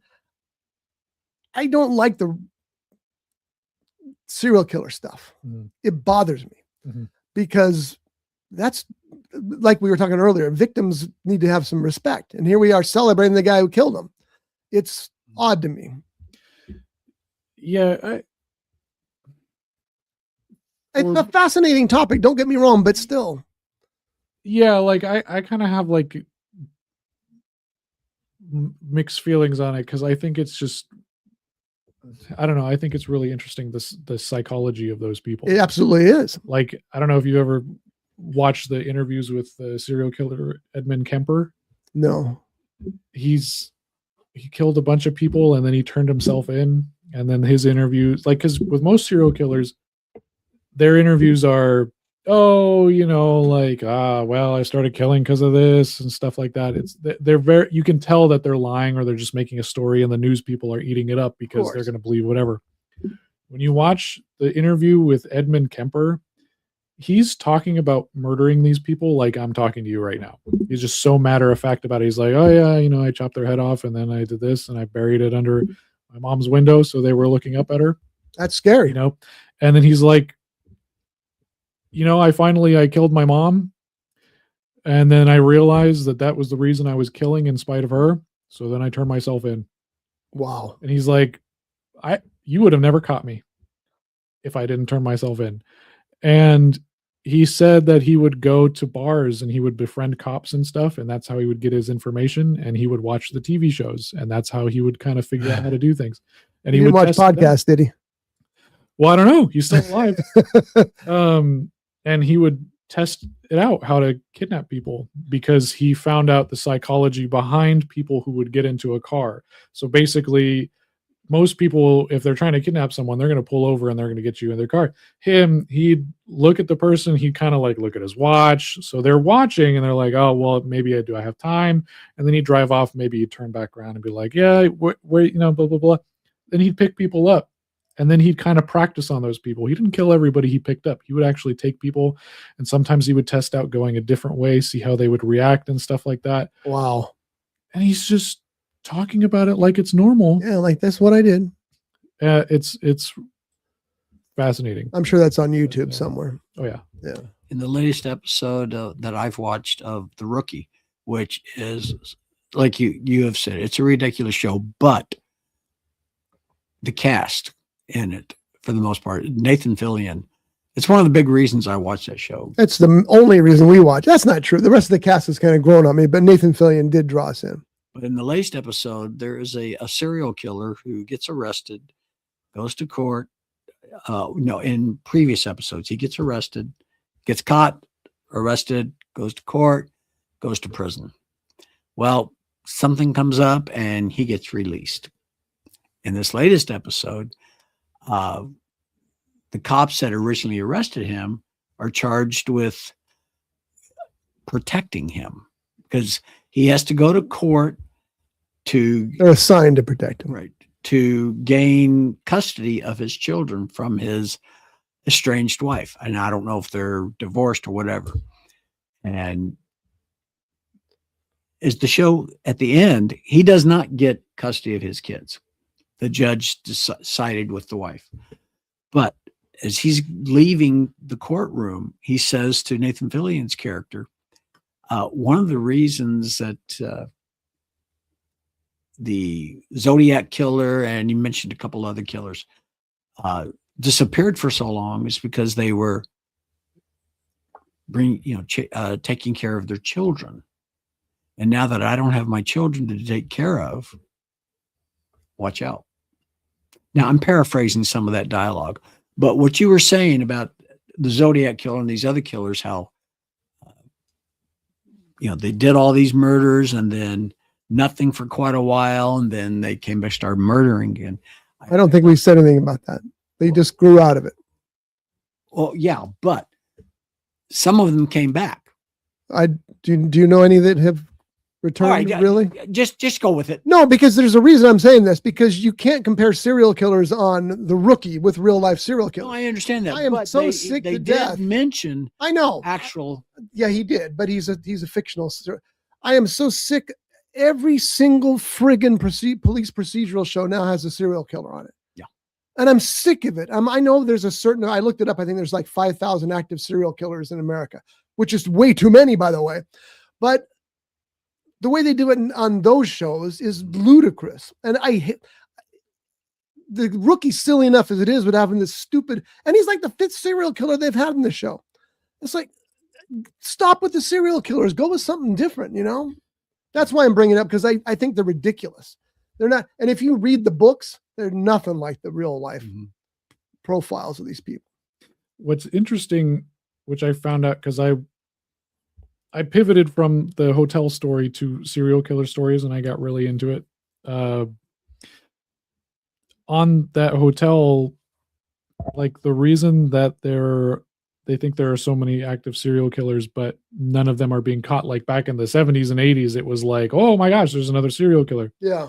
Is because they've kind of evolved to be like traveling serial killers, and they choose their victims a little more wisely. I mean, if you look at, for example, the Cecil Hotel area, Skid Row, there are thousands of disappearances that are being reported, and they're homeless people, so nobody pays attention to that.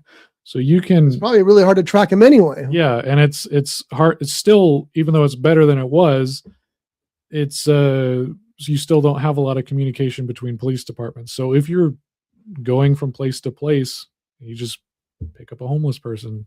There you go. So That's not advice. He's just meant. yeah. Sorry, no, that's just what I came across in the research and stuff like that, and it's kind of terrifying that these people can just and like they're evolving and adapting, and that's the scary part. Yeah, and I think that was also mentioned in that Edmund Kemper interview that he's like, yeah, they just they're just better at doing it. That's why there's certain people you're not going to find because they're so good at doing it. Yeah, and if they're traveling constantly, there's no way you're going to find them. Yeah, so it's just kind of freaky. Unless they drive their car through the blood and they follow the blood trail on the streets with a dog. Yeah, it happened. It's funny. I made a delivery the other day.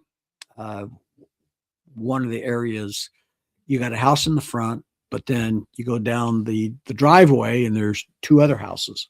So I had to make this delivery. And as I'm walking back, I noticed there's blood droplets going from back there out towards the street. And the way the droplets looked, it's like it wasn't going towards the house.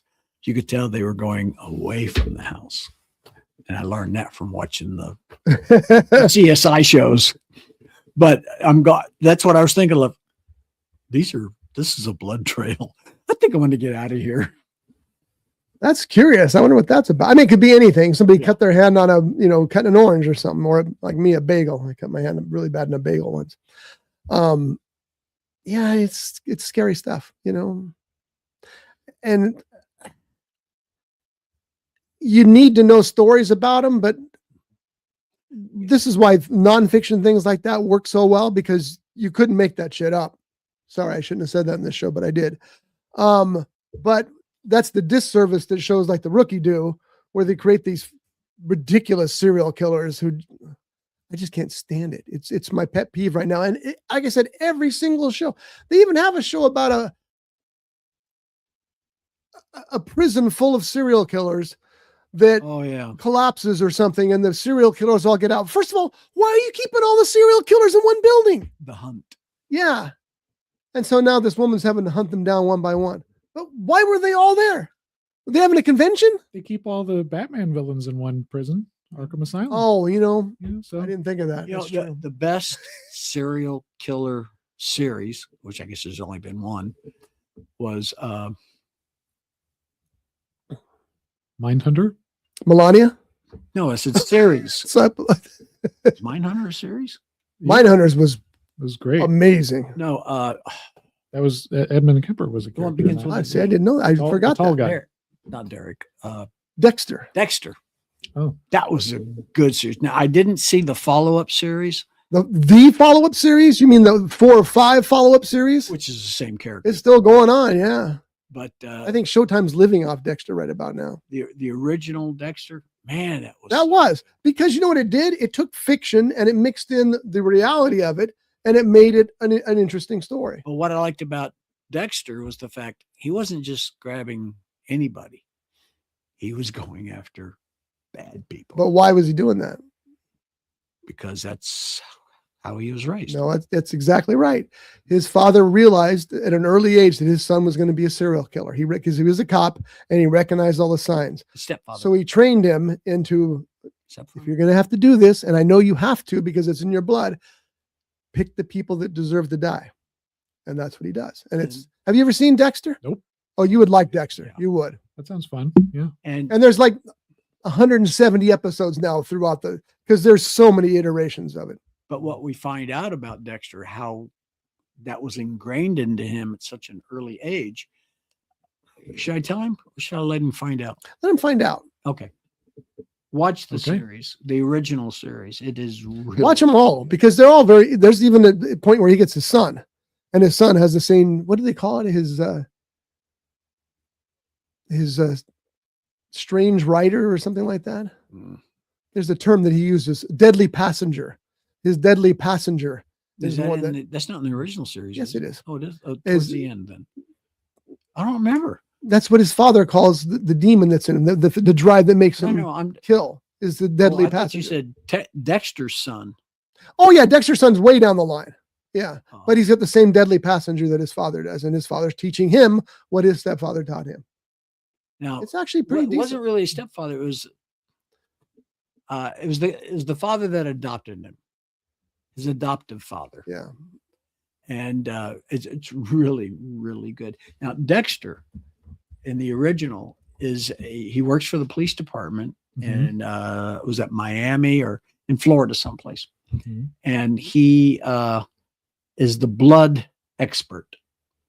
Whenever there's a crime, Can you think of somebody better at blood expert than a serial killer? and whenever there's a crime and there's a lot of blood, they bring him in and he does his whatever it is that he does. Analyzes blood spatter. And, I was trying to figure that out the other day. I had to clean blood up in the kids' bathroom. Someone had it called it for a nosebleed, and I was like, "Why is it up on the walls? That doesn't make any sense." But Sneeze, maybe? maybe, yeah. I was trying to figure it out. I'm like, it's all over the sink, it's all over the floor. Oh. That makes sense, but it's all over here. I'm like, I don't know. okay, Making there's sense. an episode. I have very often bloody noses. That's why and I've sneezed and it does that. Oh, really? There's Okay. an There episode you in go. the Case solved. original CSI where they're called to this crime scene and there's blood all over the walls and some of the ceiling. And they were trying to figure out who was killed, why were they killed. Come to find out, the guy that used to rent that apartment, he had these nosebleeds and he had a problem with the apartment manager or whatever. So he was blowing out of his nose all over the place. So it's funny that you mentioned that. That's disgusting. And I'm wondering if that's what happened. Some kid But they had a problem with me. They're like, yeah, Mr. Jeff's going to clean this Yeah. up. he dropped me off at the wrong bus stop. It reminds me of a parody film, and I probably shouldn't bring it up in this show, but I'm gonna. So if you're offended by this sort of stuff, and you'll know immediately when I say this next portion whether you should turn it off for the next couple of seconds. A couple of cops, a man and a woman, show up at a crime scene, and they turn off the lights, and he pulls out that flashlight, and his partner says, well, "What's that for?" And he said, "Well, it detects any traces of semen on the mattress." That was your keyword right there. And so they turn off the lights, and he takes out the flashlight. And he's looking on the bed, and of course it glows up because these little spots are everywhere. And then he remembers, he goes, "Oh, how was your date last night?" And he shines his flashlight on his partner's face, and her face lights up. Is that Reno The bad guy. 911? No, but it should be. It should be. It was just a little clip from stuff that I saw, and I just followed the floor. It's not a regular flashlight. It's a blue light flashlight. It's something other than that. I don't know if it's a blue light. It's a ultraviolet semen or something. detecting Yeah, flashlight. ultraviolet, yeah. What do they call it? A flashlight? No, that's something different. That's something different. It was funny. Like, so Em was in jury duty this whole week, and she was like, she told me she made them laugh or something like that, and I was like, you made them laugh. That's why you got picked on a jury. And she was like, yeah, it was so funny. I made it. But one of the jokes she made, they had asked her like, what do you know about DNA? You know, they asked her like, okay, well, do you know anything about the court process? She's like, only what you see on Law and Order. And then, you know, they asked her what she did. And then they asked her like, well, what do you know about DNA? She's like, oh, well, you know, what part of your job do you know, does anything have to do with DNA? She's like, don't get it on the pizza. And then everybody laughed. And I'm like, so you're making jokes. You're trying to get off the jury. You're making jokes. That's why you got picked. That's right. You know, you're like, waka waka, you know, it's like, and like, it was funny because all week she was making really good jokes. And I'm like, what is going on? But anyways, Was she trying to get off?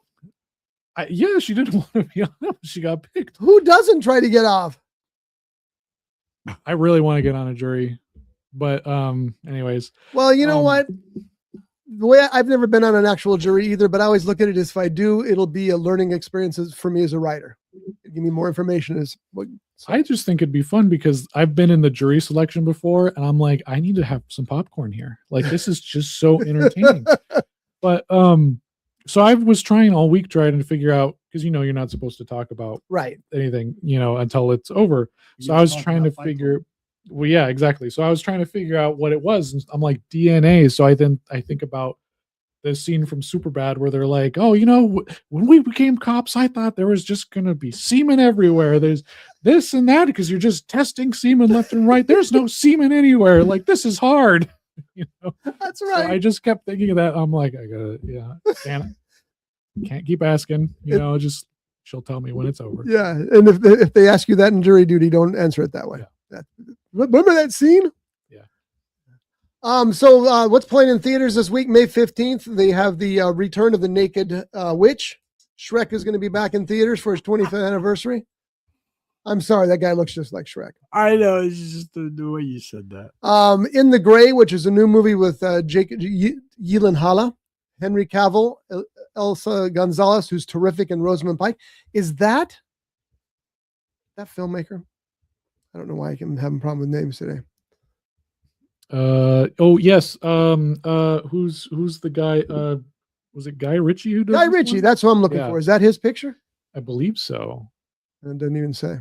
I saw like half of a commercial for it. A covert team of elite operatives are living in the shadows when a ruthless despot steals $1 billion fortune. They're sent in to take it back. An impossible heist that erupts in a deadly game of strategy, deception, and survival. So it's another telling of Mission Impossible. It's something like that. Who's the cast and crew? Because I want to say that. Do you see it anywhere? Because I don't. Down Right at the there. bottom Right where it there. says Oh, cast thank and you. crew. Guy Ritchie is the director and writer, and this might change things for me because I had a movie picked out for next Monday, but it might be this one instead, especially with that cast. Yeah. Jake, how do you say his name? Gyllenhaal. Oh, Henry Cavill. Yes. I think Henry Cavill and Guy Ritchie have become buds. They seem to be making a lot of movies together, and more power to them because they're both. And I thought I saw in the trailer that Sandra Bullock was in it. I hope Your so. wife. Sandra Bolton would be her name. Obsession is a new horror thriller that's out on the 15th. Anybody know anything about that one? No. I saw the trailer for it. I really like what they did with the sound design Really? of it, which makes me upset because Undertone was supposed to be this scary sound design movie, but they just used first grade backwards songs. Ooh, this is spooky. This looks like it'll be fun. You know what's funny is that I know they have the XD theater in the collection in Oxnard, and I like that theater a lot. But I think that the small theaters across the way have better sound. The stereo split is, much better. I don't think I've ever seen an XD movie. I just don't. It's just a bigger screen. I like the big screen and the sound and stuff. I saw James Bond there a couple of times, and it's like I said, the weird thing is it's louder in there. The screen's bigger in there, but I think the sound split in the smaller theaters is better. I mean, you can hear people walk across the theater, and maybe it's because that theater's too big. You know, the little theaters, you can they start over here and they walk across the screen and you hear their footsteps go behind you. It's much clearer. What were you going to say? I've only seen, I think, one movie in that theater, and it was with you, and I don't remember what it was. I saw Jaws in 3D in that theater. Wasn't Jaws. Obsession, we talked about right now. Mm-hmm. This movie's got a terrible title because people are going to think it's one of those religious, boring pictures. Is God Is. Sterling K. Brown is in it, Vivica A. Fox, McKelty Williamson, and Erica Alexander. We saw the trailer for this. This movie looks awesome. This father apparently tried to burn his family. The mother is in the hospital bed and she's burned very badly. The daughters, one of them is not burned at all. The other one's burned pretty severely. The mother has one favor that she asks her daughters, and that's to kill the dad. It looks great. But Is God Is a terrible title because, again, you're going to think it's one of those, what do they call those movies? The religion. The Kirk Cameron movies. where everybody disappears. I'm so glad you don't know. That's good. That's actually a good thing. Life Hack. I despise those movies. Life Hack is an action crime thriller with George Farner, Jason Finney. I'm not going to say anybody else. Anybody know anything about that? No. Does that poster look like a video box or what? Yep. Yeah, it does. The Wizard of the Kremlin. I'm interested in that because of the title. What's the Jude Law? Duh, I'm there. Jude Law, Paul Dano, and Jeffrey Wright. So there's a good cast for that one. Decorado, animation comedy fantasy horror. Jeff, you don't know that one? Heard of it. I know you know this one. Mobile Suit Gundam Hathaway, The Sorcery of Nymph Circa. I know Gundam, but That's I've all I know, too. never watched it. Driver's Ed, obviously what that's about, and Magic Hour. So I was going to go see Is God Is, and I still might, not a week from Monday, but I don't know. In the Gray is really in the running now. Yeah. Well, I'll be seeing Obsession by next week. Good. So we'll have several things to talk about. When is the Odyssey coming out? Like November or something. Is it that late? I thought it was sooner. Let's find out. Was it? Because there's You might be right. 3 movies I definitely want to see, and that's the new Mandalorian movie, or the Mandalorian movie. Oh, July 17th. There you go. The one about Dwight D. Eisenhower. I have a hunch you're not going to see that in theaters. I bet you won't make it up here. That's that one, Pressure. Yeah, Yeah. I definitely want to see that. That's wide, so maybe we'll get lucky on that. And I don't know. My son is very nervous about the Mandalorian and Grogu. He does not. He says that Disney's disappointed him so many times in the past that he's expecting to be disappointed on this as well. And it's got the lowest opening of one of the recent Star Wars movies in history. Because it was based on the TV show, so I feel like it's just going to have that kind of feel to it. Like, I'm not going into it thinking it's going to be like Star Wars movie level. Shouldn't it be? I mean, the budget's probably tone of the 250 show. million, right? Yeah, I don't know. I'm going to go into it like I'm going into an episode of the show, and I don't think I'll be disappointed. Okay, so $167 million. It's not that bad. I like Mando, Yeah. Baby Yoda. You know, sure it'll be fun. I'm looking forward to it. I have hopes for it. When I saw it the first time, I said, this looks like a Star Wars movie. This is what we need. But I'm not the world's biggest Star Wars fan. I'm a Star Trek guy. Mm-hmm. So, but we'll see. I'm looking forward to it. It should be out. Is that this month? Yeah, it's not this week. It's the following week. It's 23rd or something. So we have lots to talk about in upcoming weeks here. So next week, as I promised, we'll do the big combo. I'll bring in the box so you guys take a look at it. It's just stunning. I mean, I when it was all over, I told my wife, I said, God, that was an excellent movie. And, she didn't believe me because a lot of those movies I watch are just trash, even though they're restored perfectly. They're old Roger Corman movies and things like that. They're meant to be fun. This movie's actually good. You know what it reminded me of most? This is weird. It reminded me of Crime 101. Really? Because it's that kind of a realistic crime story. Yeah. So we'll see. Jeff, you're looking forward to Mandalorian and what else? I was going to watch Obsession this week, and right. The Backrooms is coming out at the end of this month, which I'm super hyped for. And thank you for sending me that link. I'll get to work on that. How many episodes are there total now? I don't know, but they're all short. Most of them are like 4 to 8 minutes, but then there's like one that's 45 minutes. It just depends. It's just little segments of this overarching story. I'm down to my last 5. It's Always Sunny in Philadelphia. So I'll jump onto Backroads right after that. And if they're that short, maybe I can get them watched by the time the feature comes out. You should be able to. Yeah. They're all pretty entertaining. They go by pretty quick. So. And they're all on YouTube only, right? Yeah. Okay, cool. Johnny, anything you're looking forward to other than Star Wars? That was a weird answer. Yeah. Well, it said the Odyssey, Pressure. Oh, and there was one other that we saw the trailer for. I don't remember what it was. No, we didn't see the trailer. We saw the poster when we were at the theater. And God, I can't remember what it was. What'd the poster look like? A poster. Oh, got it. Like I said, that Is God Is looks terrific, but the title's just going to kill it. I'm telling you, it's just going to murder it. Is it going to be similar? The story, the production, and all that. The film, is it going to be similar to Ready or Not? No, you saw the trailer. I don't remember it. Well, we'll show it right after we get off the air. I'll put it up and you can see it too. Okay, so my two movies I'm looking forward to are it's less than a month away too, which I'm really excited about. Disclosure Day.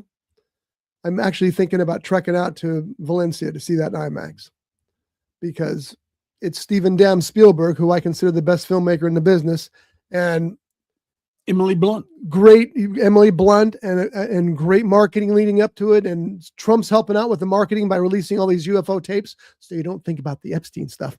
But it's all out there. So, you know, it's good. It's good. And then of course, Godzilla Minus Zero. Oh yeah. At the end of the year. I mean, which I am driving out to Valencia for. I'm glad you brought that up. Look at his hat. Yeah. Mammoth Lakes with a no, it's not Mammoth Lake. It may Godzilla. say Mammoth Lakes, but that's Godzilla. Yeah, I know it's got Godzilla. He's got Godzilla sushi. Oh, I didn't know that. Didn't say in the back. Yeah, there's a sushi place up in Godzilla. Up in I'm Godzilla. looking at that. I'm going. Is that the lake? He's Oh got no, that's Godzilla. He's got a bowl in the chopsticks. You see? Well, I can't see that from here. I don't have my glasses. Wow. I thought that was. Never mind. Boy, Yeah. you were out of focus. It's I know I gotta fix that. Yeah, there's a place up there. I think it's called Godzilla Sushi, Godzilla Ramen, I think is what it's called. And they were originally in Mammoth Lakes, and I wanted to get to Mammoth badly to go up there and see if they had merch. And we never go to Mammoth. You know, we're in Bishop. It's an hour away. But then they opened one in Bishop, and they had merch. So I bought this hat, and I got Josh a T-shirt, I think. The sad thing is I went back just recently to see if they had anything new, because they had tons of Godzilla toys on the walls and stuff. It was so cool. And the toys are all gone, and there's no merchandise. I said, what happened to all that stuff? Oh, we took it to our big store up in Mammoth. Well, that doesn't do me any good. And by the way, ask me how the food is. How's the food? I don't know. I never ate there. I just bought merch. But it's fun. They have everything on the menus, you know, Ghidra ramen, hotter than you. So it's just, and it's probably unlicensed. Hey, when you go up there, do you ever go to, I don't even know if they're still there, Schatz? Oh, of course they're there. Shots is people go to Bishop just to go to Shots. Their jalapeno cheese bread is. It's a bakery up Some in fava beans? Bishop that's world famous, literally world famous. I'll tell you an interesting story about that. The one time I got a bag of chocolate chip cookies, and I took a couple for lunch. What? There was a Yeah, finger. almost. I was eating the cookie, and I looked down, and there was something dark in the cookie, and I thought, man, that's a big chocolate chip. So I popped it open. It was a roofing nail. Ooh. I didn't eat it. Did you But I tell thought, what if I did? No, I mean, I'm back home by then, you know, so it was up in Bishop. But yeah, there's a roofing nail cooked into their cookie. I'm sure it was just an accident. Stuff happens, but I always eat their stuff with a little gentler gnaw these days. Mm. Yeah. My wife got a tooth in her taco from Taco Bell once. A tooth? Yeah. A human tooth? Yeah. And her mom took it back in, and then the cooks took it, and they're like, oh, we're sorry about that. Did she get a free taco? I think she got a free taco, but I'm like, dude, you could have kept that and you could have got millions of dollars. That's a tooth, a human tooth. In That's a taco. really bad. Yeah. I think that was the one in Oxnard.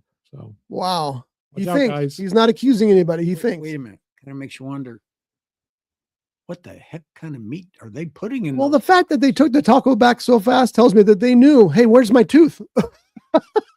Let me put it back in. Yeah. And plus, you saw Thief, the James Caan movie. Mhm. What'd they do with all the bodies in Thief? I don't remember. They ground them up and they put them in Wimpy burgers. Or Sweeney Todd. Put him in the pies. That's right. Good Tim Burton movie, by These the are way. movies. It's fictional. We hope. But Well, the nail never- was not, and the tooth apparently was not. What was You that? never know And movie? there's no these days. DNA on the pizza either. Yeah. What was that movie? It was one of the last movies that Rory Calhoun did, where he was a farmer, First, ask Jeff if he knows who Roy Calhoun is. You know who Roy Calhoun? Nope. No. I'm surprised you would love this. Like, God, I can't remember what the name of that movie was. He's a farmer and Love he's when he brings us stuff. growing people in his garden. He's growing people. Well, pull that up.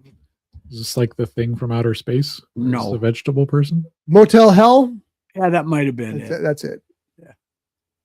What does he look like? Well, let him know what it's about.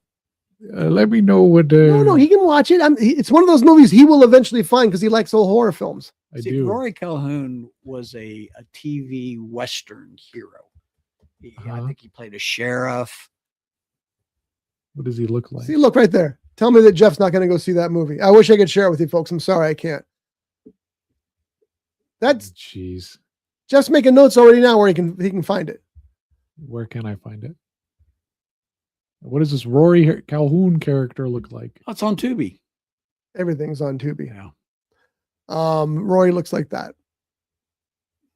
Oh, okay. See if you can pull some, there we go. some pictures up of him in his younger We're not going to do that now because the audience can't see them. No, but we can. I know, but that's look it up yourself and follow along. It's not our problem, it's yours. That's right. This is an interactive show. Yeah. I got a question for you. Any GoFundMe stuff that you're aware of? No. All right. We'll see you guys. John, you're about as subtle as a hockey stick. I know it. Oh, put it up. I thought we were talking about books for like an hour earlier and you didn't even mention your time's coming. There is a link if you want to donate to Jeff's movie, which we're going to have a trailer for next week. So get your wallets ready because you're going to donate heavily after that. Scan to donate to Jeffrey's fundraiser. Help us finish our adventure comedy film First Run. You might not donate. We'll see. Donate because you want to stop me. How about if Jeff gets $10,000 in donations, he will not release the movie. But I mean, I wouldn't say that. $100,000. But if he gets $1 million, you spent more than 10,000 on it, so it'd have to be 100,000, right? Yeah, $250,000. My parents listen to this. Let's not tell you exactly how much I spent, but it was 43,000. We'll just be. It was less than that. You're supposed to play along. Oh. Yes. The exorbitant amount. Yes. Subtle. Is First Run just a regular screenplay that you wrote, or is it based on a book? No, it's based on my many years at the movie theater. Did you read a lot of books when you were at the movie theater?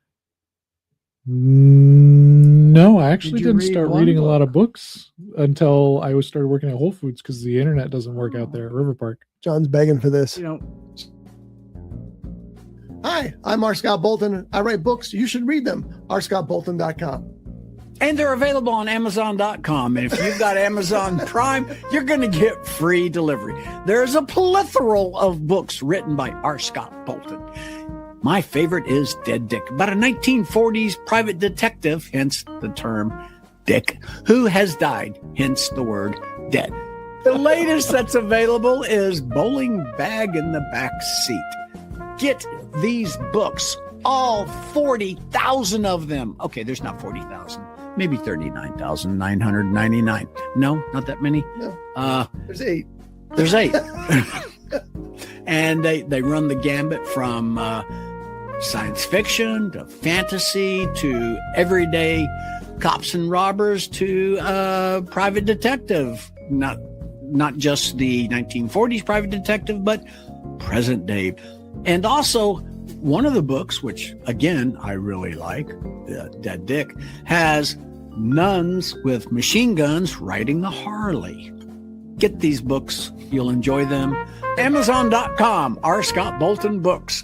Get them. rscottbolton.com.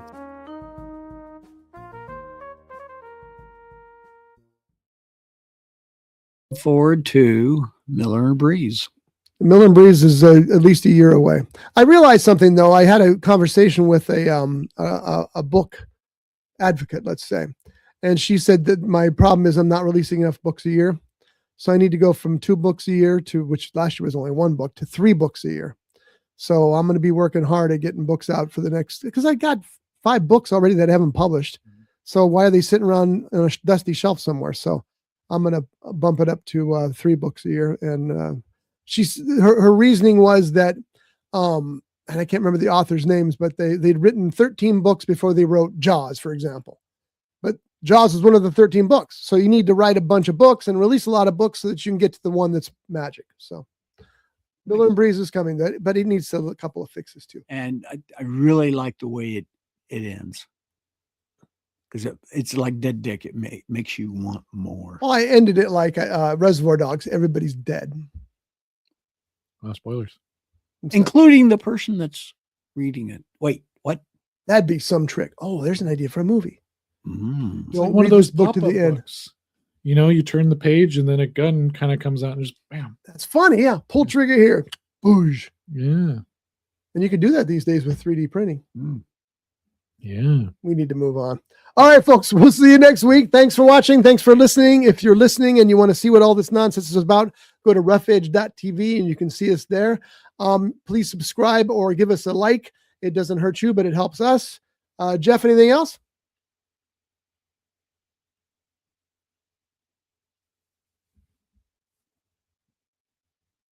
Nope.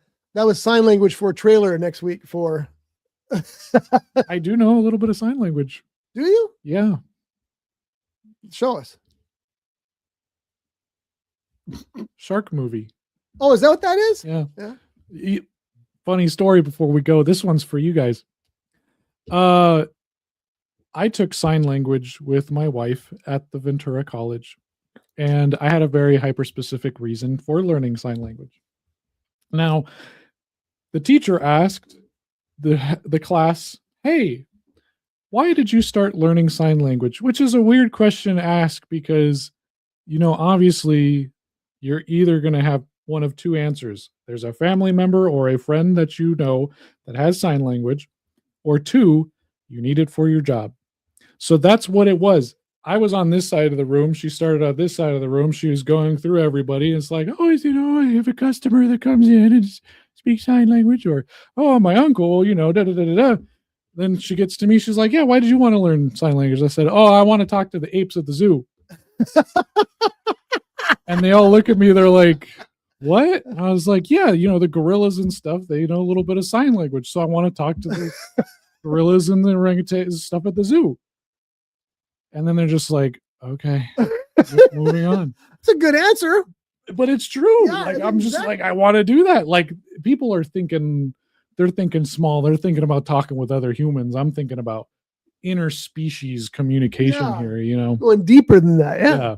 And I did attempt at the LA and San Diego Zoo to talk to the gorillas, but I talked to their keepers and they're kind of like stranger danger. So they won't really like talk to other people, but they were looking at my hands and they were like, you could tell that they were like, they knew what you were trying to do, but so that's fascinating. I'd like to learn that and if they ask me, I'd say, just so I know another language, you know, just to learn a second language. So Johnny, what are you looking forward to? Life in general. So not much to look forward to. Yeah. Hey, listen, everybody, go to your local mom and pop theaters. Go to any theater, please. Especially your mom and pop Especially theaters, because we need our movie theaters. Don't let them turn into casinos. Don't let them turn into low rent housing or churches. Jesus Christ. Churches should be churches, not movie theaters. Movie theaters should be movie theaters. They're changing the ventilation on the top of the building at Regency. We drove by it yesterday, so they're taking all the pipes off the top. I saw those things. I'm going, are they going to build a landing pad up there? Yeah, I was telling em, like, oh, they must have taken off the walls and they found all the hobo grime inside the thing. They realized they had a bigger job than they anticipated. They got to clear out everything. It's going to be worse than we thought. Yeah. I always tell people that as far as churches are concerned, the movie theater is my church. So that's why I go to see the movies. That's where I go to worship. I don't have anything wrong with churches, but I do. But we won't talk about that. We need more movie theaters. We do. Well, we don't. We just need to fill the ones that are out there. I would really like to see drive-ins come back. I mean, not these pop-up drive-ins, but regular. The ones with the inflatable screens. Yeah. That blow away. So funny. Yes.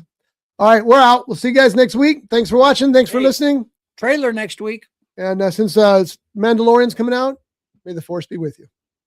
This is the way. Star Wars. Brought to you by The Grape, Ventura County's premier jazz venue and cocktail lounge, located at 2733 East Main Street in Ventura. For menu and music schedule, visit them online at thegrape.club. This has been a Rough Edge Studios production.